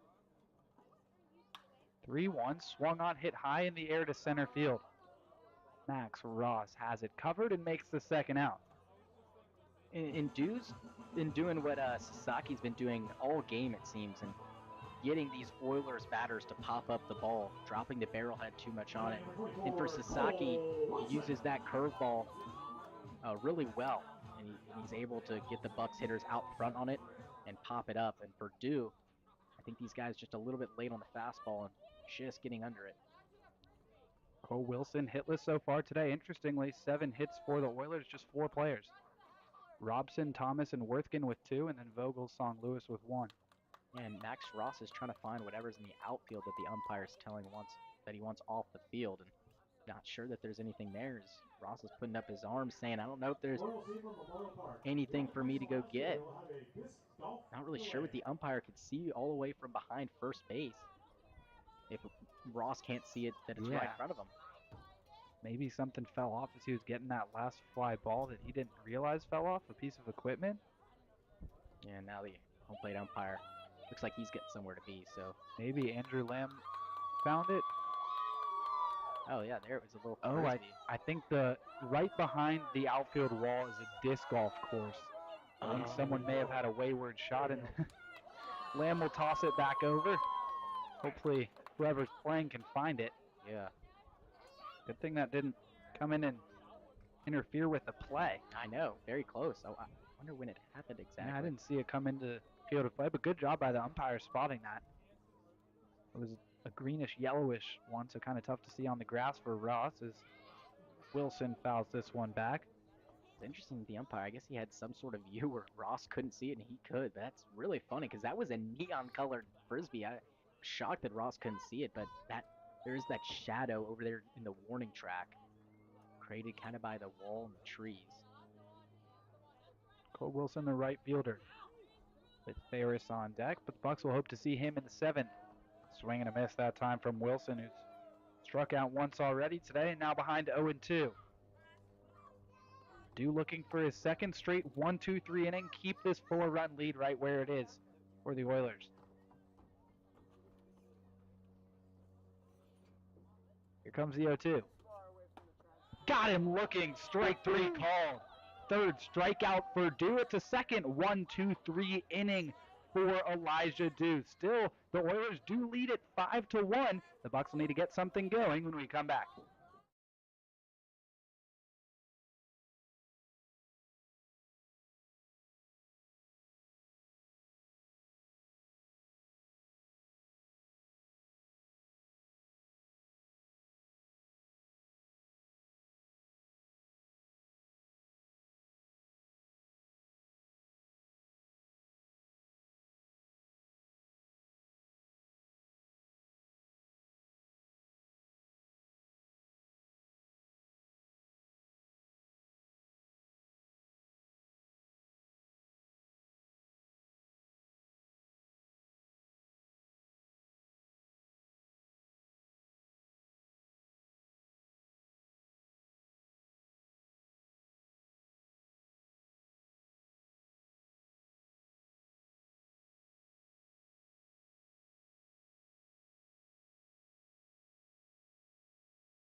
Back for the final 3 innings. The Oilers lead it 5-1 with that 5-game win streak for the Bucs on the line. And the last 3 innings of play-by-play, Vic Massey will have it, and there's a new pitcher for him to tell you about. Yep, Cameron Tepper is on the hill for the Oilers. His 5th appearance with them, 7 innings pitched, 9 hits, 5 runs. So a little bit of tough sledding to get the ABL season going for the rising sophomore Cameron Tepper, who will face Brody Briggs. It's 8-9-1 due up for the visiting Bucs, trying to start a rally and get back into this ball game. Next pitch, a ground ball out to guess who? Cole Dawson.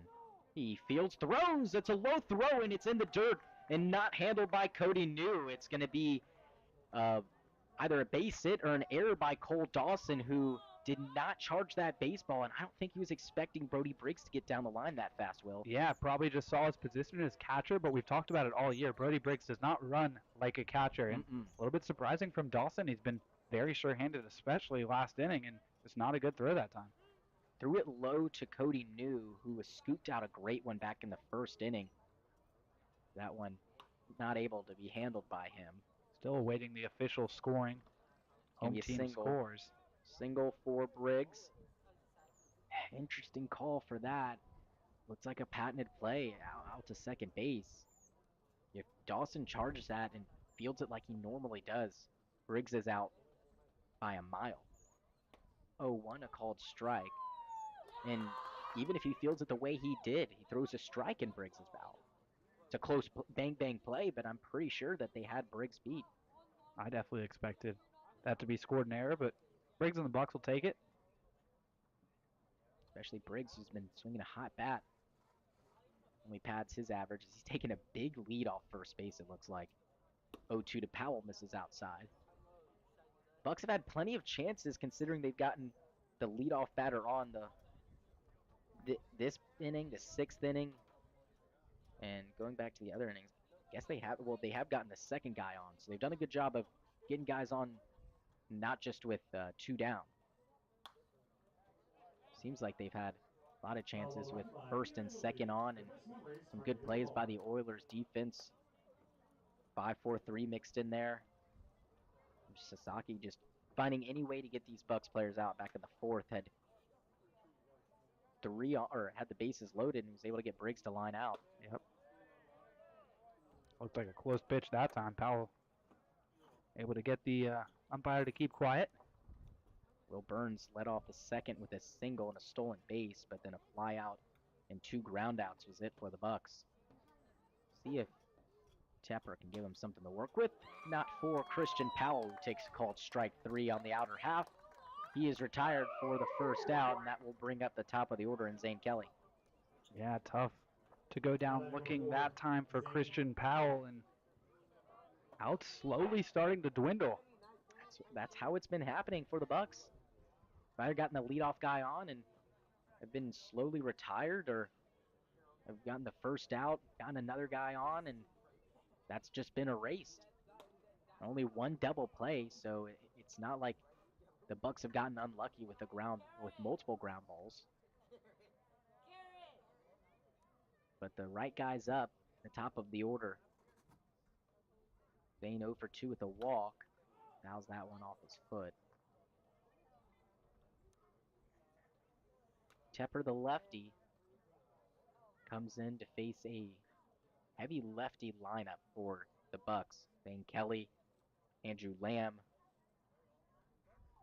Ryan Callahan, also a lefty, Tommy Eisenstadt, Max Ross, Brody Briggs. The list goes on. Yeah, and tonight's no different than most nights. We usually see more lefties than righties. Actually, yeah. We've seen Carlone in there. Maybe instead of Brett Castillo, that would be another lefty in the lineup.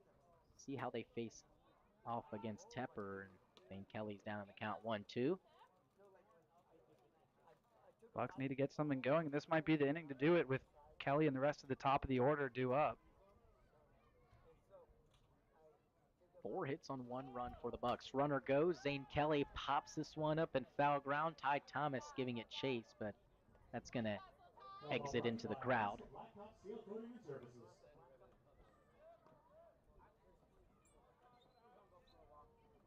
4 versus 4, Tepper versus Kelly. And Tepper ahead still 1-2. Briggs a big lead. Zane floats this one out to left field. Long run for Vogelsong Lewis, and that one is going to get into the bullpen. And it looks like it was going to hang up out there for him, but that kept tailing and tailing away into the Bucs bullpen that was. Just hardly into that bullpen, and if Vogelsong Lewis had gotten to that fence, I think it was close enough to it that he would have been able to reach over, but a long run for him. 1 ball, 2 strikes still is the count for Zane Kelly. Looming on deck, Andrew Lamb will be up, borrowing a double play. Nobody up in the Bucs bullpen. Looks like Duke could have a third inning in store. 1-2 misses outside. Briggs still with that big lead over there at first base. Confident in his ability to get back if he needs to. 2 balls, 2 strikes, 1 down. Briggs goes, the pitch, a ground ball, base hit into the right side. The right fielder, Cole Wilson, grabs it and he'll throw it back into the infield. But going first to third is Brody Briggs, and it's the runners at the corners with just 1 out for Andrew Lamb, the 2-hole batter. And for Briggs, going with the pitch definitely helped get him over to third base, and now a run just 90 feet away, but already in the 7th inning, Bucs are probably looking for more than just that. It seemed lately everything on the ground was stopped by Cole Dawson, everything on the ground towards his side. And unfortunately for the Oilers, he was breaking to second with Briggs going, and that allowed that ball easily to get into right field. Not that it wouldn't without him being there, but a good break for the Bucs, not having to worry about Dawson getting that out anyway. An 0-1 count to Andrew Lamb. On deck, Ryan Callahan, who has a base hit in his last at bat. He came around to score, the first run scored for the Bucs here today. 0-1, big swing and a miss again over the top. It looked like Lamb was trying to bring Kelly in from first with that swing, and Bucs do need more than just a run, but still got to have a good approach at the plate. Got to work back here, down 0-2. Runner goes. A chopper out to second base. Going to be a tough play for Dawson. Checks the runner, and he'll flip to first for the second out. But Briggs does come around to score. It's now a 5-2 lead. 2 are down. But Ryan Callahan is up, and he's been an RBI machine, and he's got a runner in scoring position, and Zane Kelly standing at second. Nice play by Dawson. Was a little bit awkward, so went with the underhand toss. Was still able to retire Lamb, but the Bucs do plate another run. Would be huge if they could get Kelly in from second this inning, and then regardless of getting anything more this inning at least, going into the 8th with a clean bottom of the 7th, only down 2 runs. Feels a lot different than the 4-run deficit coming into this inning. So Callahan with 2 down and a runner at second will grab a bat. We had a single and, like I said, scored the first run for the Bucs just last inning. First pitch is fouled away. So Andrew Lamb gets that RBI as Briggs comes around to score. Looking at Briggs' totals, that brings his RBIs to 7. Or no, excuse me, that was Andrew Lamb. So looking at Lamb's RBIs, he now has 5. Briggs scoring on that play, hitting .345. That's only going up now with that base hit. 1-1, the runner goes, and this is poked foul. And Zane Kelly's got some speed, but I wouldn't be surprised if that was a hit and run put on. Get these infielders moving a little bit and try to find a hole. Callahan's one of the best guys to be able to do that. His ability to hit opposite field just as well as pulling the baseball. If you get the infielders in motion, he can figure out that hole and just hit it right through it. But down on the count, 1-2. Kelly danced around at second. Here's the pitch. Slow breaking ball and just missed the plate. And everyone up here with some moans and groans. That one looked really close, Phil. Yeah, when Callahan checked his swing, I thought, uh-oh, I was expecting the home plate umpire to ring him up, but Callahan lives to see another pitch.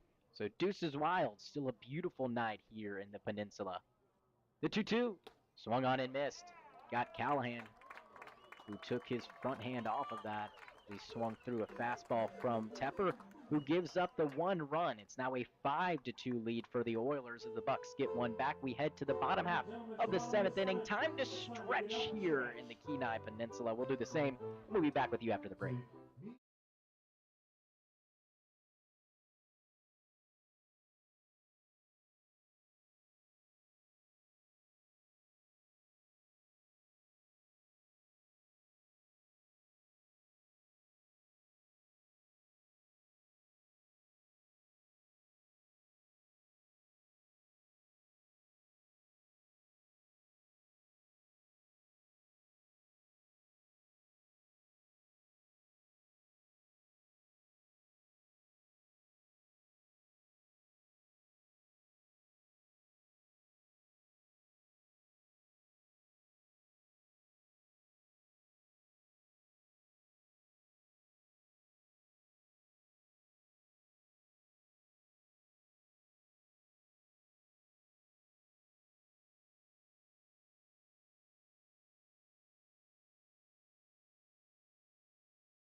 Bottom half of the 2nd inning. Hope you enjoyed your 7th inning stretch. We sure did. And Elijah Dew hopefully was stretching in the bullpen because he's back out there for a 3rd inning of work.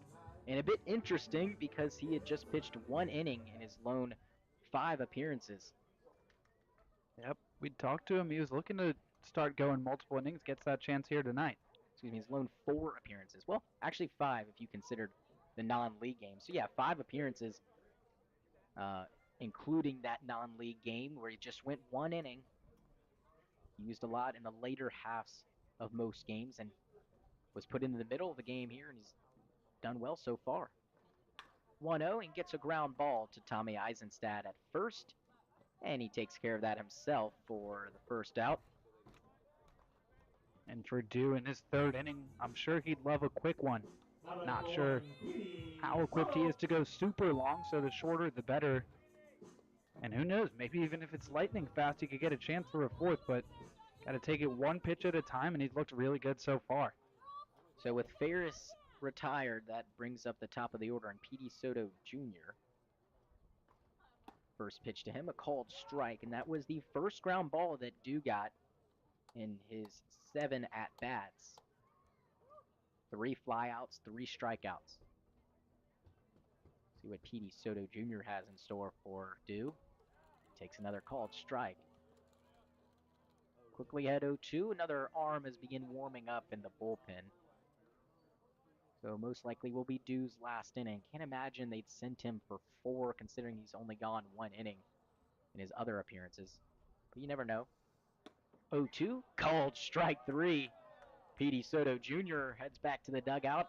He stares a breaking ball right down on the outside part of the plate.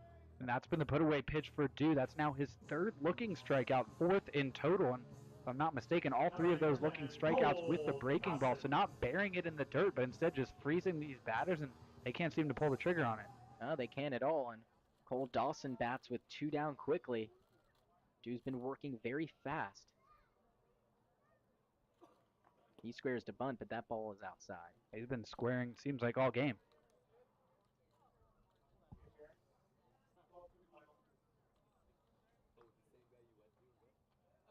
One ball, no strikes. Dew works out of the stretch. Despite no one on. 1-0. Grounded foul.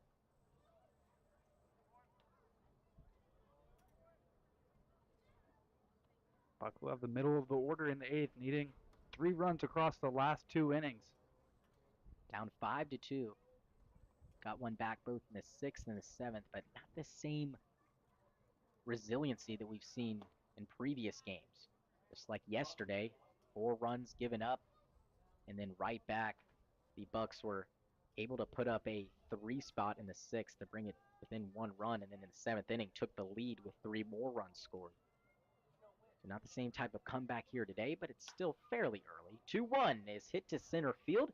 Max Ross is under it, and he'll squeeze the leather for out number 3. So due 3 innings, and that's it for him tonight. What a great performance from him. We hope to see more of it down the road, and we'll see down the road the Bucs bats, and we're hoping that they're waking up now. We head to the top of the 8th inning, still 5-2 lead for the Oilers.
Top half of the 8th inning.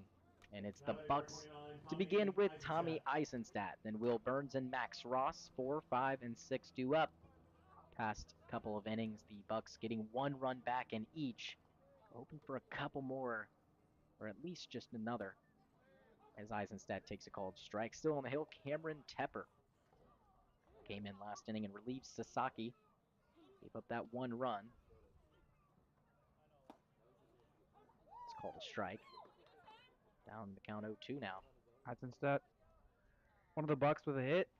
Usually that's most of the lineup, but just 5 today in total. And yesterday, not a ton of hits either. Just as that one's outside, helped out by some poor defense from the Oilers. But as the way things have been scored today, no errors for them. Maybe could have had 1, but other than that, clean defensively. 1-2 hits it off his foot, foul.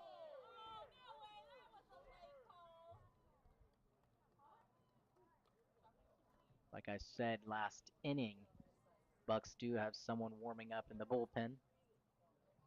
Can't get an idea on that yet. We'll keep looking out there. So far, it's just been Carlone and Dew. All that was needed in this 7-game stretch in a row with no days off. Need to be careful about using so many arms. And Bucs have done a really good job of that through the first 3 and now 7 innings of play. Definitely. Like you said, kudos to Dew. First multi-inning appearance and 9 up, 9 down. 2-2. Ground ball out to second. Cole Dawson, another chance and another putout. Busy man out there today. Yeah, and with so many guys in the lineup being lefties, just goes to show you that these Bucs hitters are early on the baseball. Like I said, with Sasaki on the mound first, a lot slower velo than some of the other guys in the league. Most of the guys that these Bucs hitters have faced off against, and I think it showed with all these ground balls out to second base. And for Burns, he's also hit it to second base, so maybe late on that one. As he hits this to right field, but catching it is Cole Wilson as he heads towards the line. And 2 are down quickly here in the 8th inning. Saw Wilson make a somewhat similar grab yesterday, sprinting towards that line and just getting there in time to not have to lay out this time, and reached out as far as he could and snagged it, but hit pretty well by Burns. So unfortunate luck for Burns trying to go the other way. Max Ross is up with 2 down. Pitch is a called strike.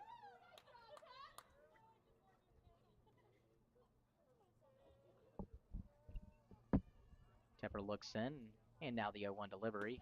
Another called strike. He's really pounding the zone after a little bit of a rough inning. Last inning, just gave up the 1 run. Leadoff base hit to Briggs.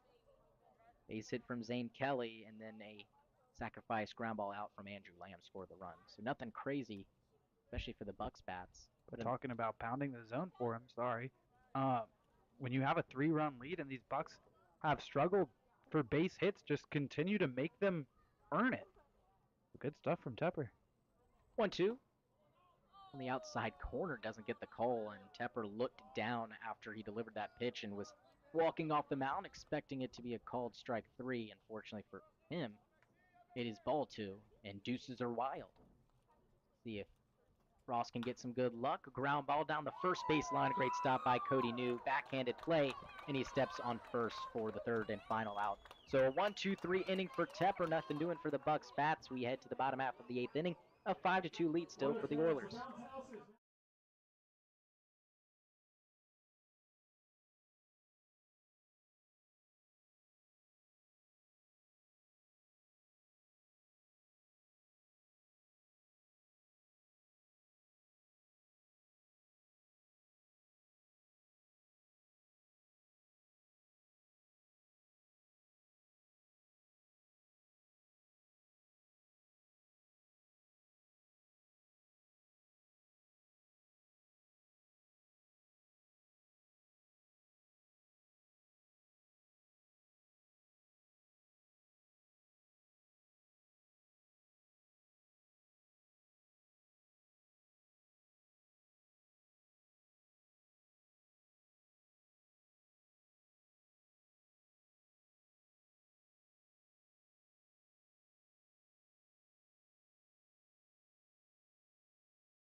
Welcome back. Bottom half of the 8th inning, a new hurler on for the Bucs. We've seen him batting way more as of late. It's Adam Inyart, Will. Yeah, we've seen him much more at the plate and in the field than on the mound. Only time was June 8th. Wow, super early in the season. That was a 10-9 win against the Miners. He worked 1 2/3 innings, 2 hits, 2 runs, both of them earned, and a walk. So the first pitch from Inyart is low and in to the batter. Colin Robson leads it off for the Oilers.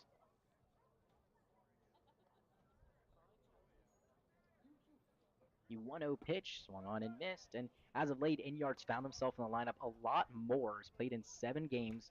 He now has 6 hits and 22 at-bats. That's good for an average just over 270. He's driven in 7 runs, which is among the team leading number in runs batted in. 5 walks to 3 strikeouts, so he's been swinging a good bat. See how the pitching fares. His first time out since June 8th, like you said. It is a long time. First batter he faces is the first batter that Dew faces, as Dew retired all 9 batters that he faced. Very good stuff from him. 3 1-2-3 innings. 1-2. Nice breaking ball. Doesn't get the call. It's a little bit low. Yeah, looking for that strike 3 looking that Dew went to a few times. The count evens up 2-2. This is flared foul. So far, Robson is 2 for 3. Couple base hits, scored a run, and he struck out looking in his last at bat in the 5th. He's the first batter to face off against Dew. A really good outing for him. Inyard hoping for the same. 2-2 is downstairs and the count runs full. Due up in the top half of the 9th inning. It's Brett Castillo, Brody Briggs, and Christian Powell. 7, 8, and 9. But 1 through 9, this Bucs team can hit, so not a problem seeing the bottom half of the order. Not at all. We know Briggs is one of the best hitters on the team, and not only that, when you can start a rally with the bottom, you get those big boys at the top to hopefully bring them on home. And offense has been so hard to come by for the Bucs so far. This 3-run deficit, it's vital that Enyart keeps the score right where it is. We'll try again with a 3-2, and getting a piece of it was Colin Robson. Just gets the sliver to stay alive. Robson making him work hard for his first out. Sure is. 8 pitches already.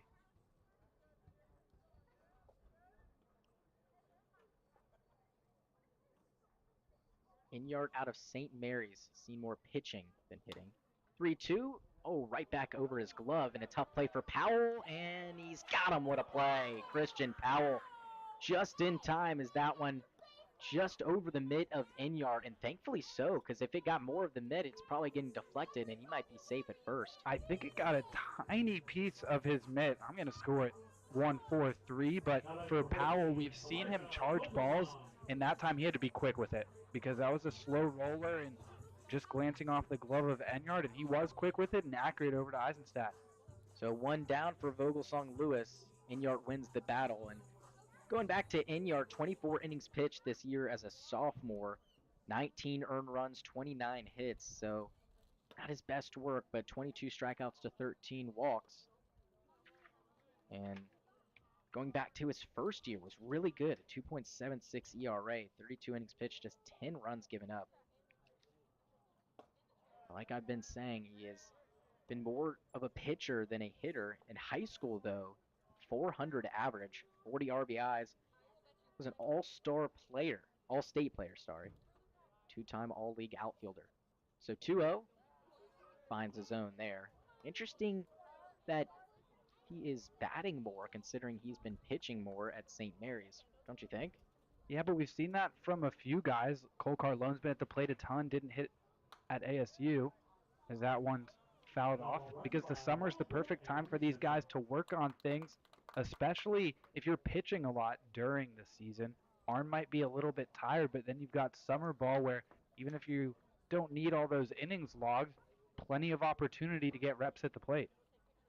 2 balls, 2 strikes. Here it is, and it's in the dirt.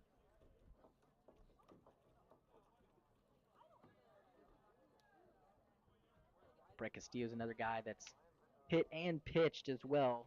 Saw him just pitch, though, in, I think it was the Camp All-Star game. 3-2 almost hits him. I think it might have. I think it did. That lead leg. So Vogelsong Lewis gets to take a free bag. Inyard has been pounding low and in, and that one just came in to clip him. Yeah, it came in a little too far. Already 3 balls in the count. So painful hit by pitch for Vogelsong Lewis, because if he would have been able to get out of the way, still would have gotten first base. So Ty Thomas grabs the bat. A man on first and just 1 out, but a chance to roll a ground ball double play, which we have not seen today from the Bucs. Would love that right here. Give the Bucs some good mojo running into that dugout before the 9th.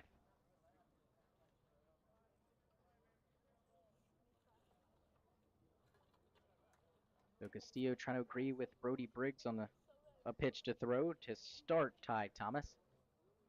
And he gets a swing and a miss, so a good decision on whatever pitch that was. Looks like a breaking ball downstairs. Yeah, in the dirt in front of home plate, and Thomas couldn't hold up. Sometimes that breaking ball just irresistible. That one definitely one of those. Grounded foul.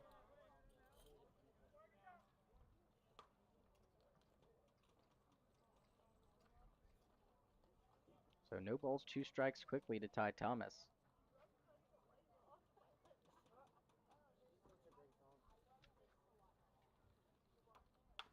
A ground ball right back to Inyard. Goes to second for 1. On to first. Double play. Just like how we drew it up, Enyart gets the ground ball, fires it to second, and then on to first base. So a little 1-6-3 double play to get himself out of the bottom half of the 8th inning.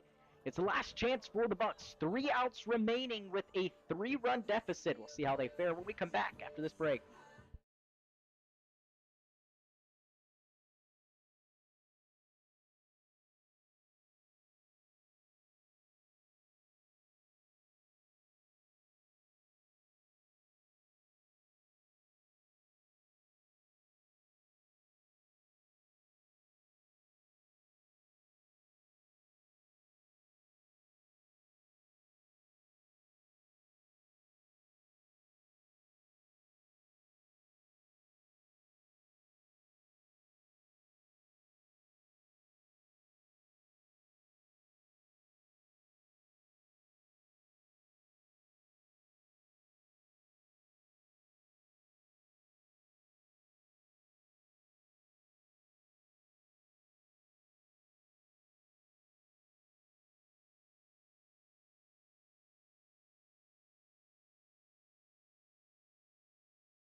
Welcome back. Last chance for the Bucs.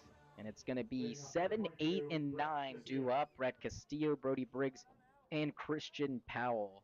Castillo is 0 for 2 with a walk and 2 groundouts as he fouls that one back our way. And it looks like, I was going to say it looks like a pinch hitter, but it was just Powell going to retrieve that ball. He's the in the hole batter. On deck is Brody Briggs. That ball outside to Castillo. 1 ball, 1 strike. Tepper still on the hill for the Oilers. Gave up just that 1 run back in the 7th, and that's been it for him. Would love to just get a runner on, make things a little bit stressful for him. Leadoff runner is huge. Just 3 outs to work with for the Bucs. 1-2. Just a bit outside.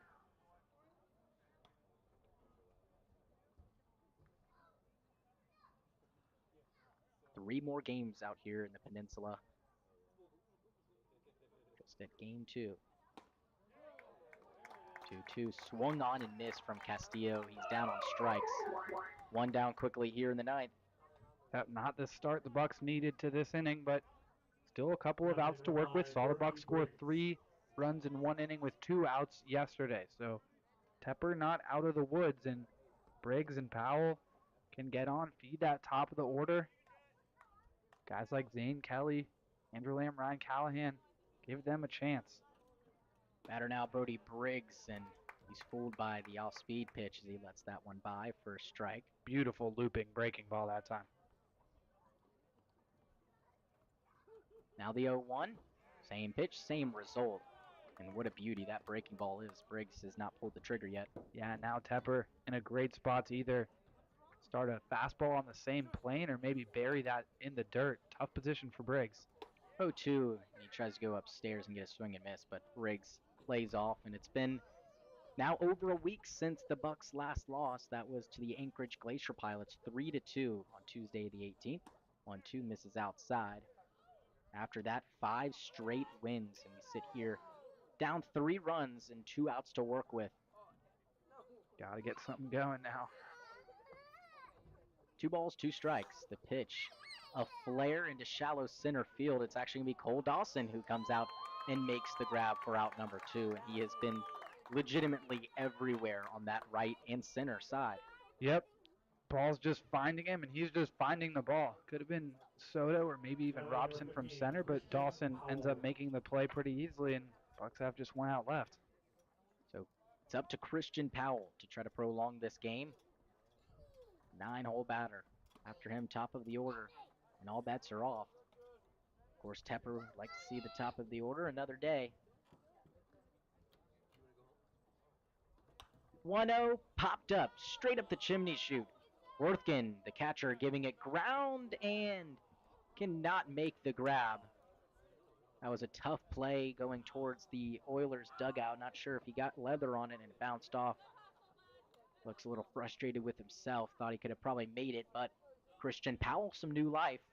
Got to take advantage. Tough for us to see exactly what's going on down there near the dugout area, but definitely close to being in play for Worthkin. 1 ball, 1 strike to Christian Powell, looming on deck, top of the order for the Bucs. The pitch from Tepper. That one's inside. 2 balls, 1 strike. An all Cal Baptist battery right now for the Oilers. 2-1 finds the zone, and that breaking ball is really connecting for Tepper.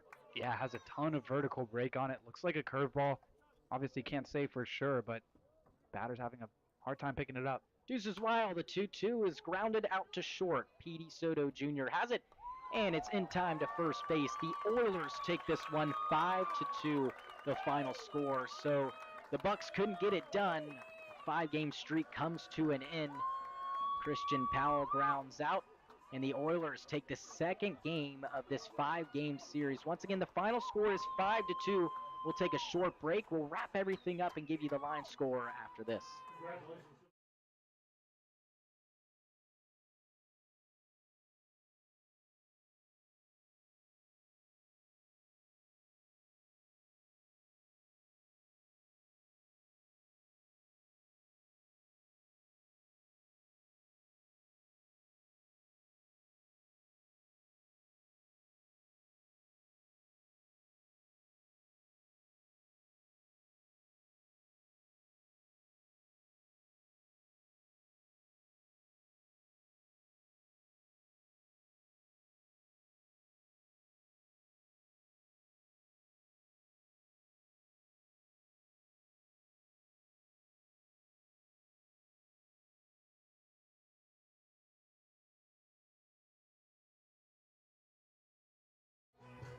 Good. Welcome back. Unfortunately for the Bucs, a 5-2 loss in the first one since June 18th. That was last Tuesday. No. Not last Tuesday, meaning yesterday. Tuesday a week ago. So it's been over a week since the Bucs were handed a loss, and that was to the Glacier Pilots. The first time the Bucs have suffered a loss to anyone but the Glacier Pilots. And Will, what you see tonight? Yeah, just struggled at the plate. Could never really get anything going. Most of the balls, like we talked about throughout the game, kind of just popped up hanging for these outfielders. Not a lot of balls hit on the line, kind of the opposite of what we saw in the middle innings from these Oilers. They were hitting line drives into the outfield, and the scoreline showed it in the end. Yep, well, that final score line is, we'll wrap it up for you real quick. The Bucs lose this one on 2 runs with 5 hits and 1 error for the winning Oilers. They had 5 runs on 7 hits and some clean baseball, no errors. Once again, the final score here out in the Peninsula, a 5-2 Oilers win in Game 2. We'll see you tomorrow night for Game 3 of this 5-game set at 6 p.m. Alaska time. For my partner, Will Hopkins, I'm Dick Maslius saying so long and good night.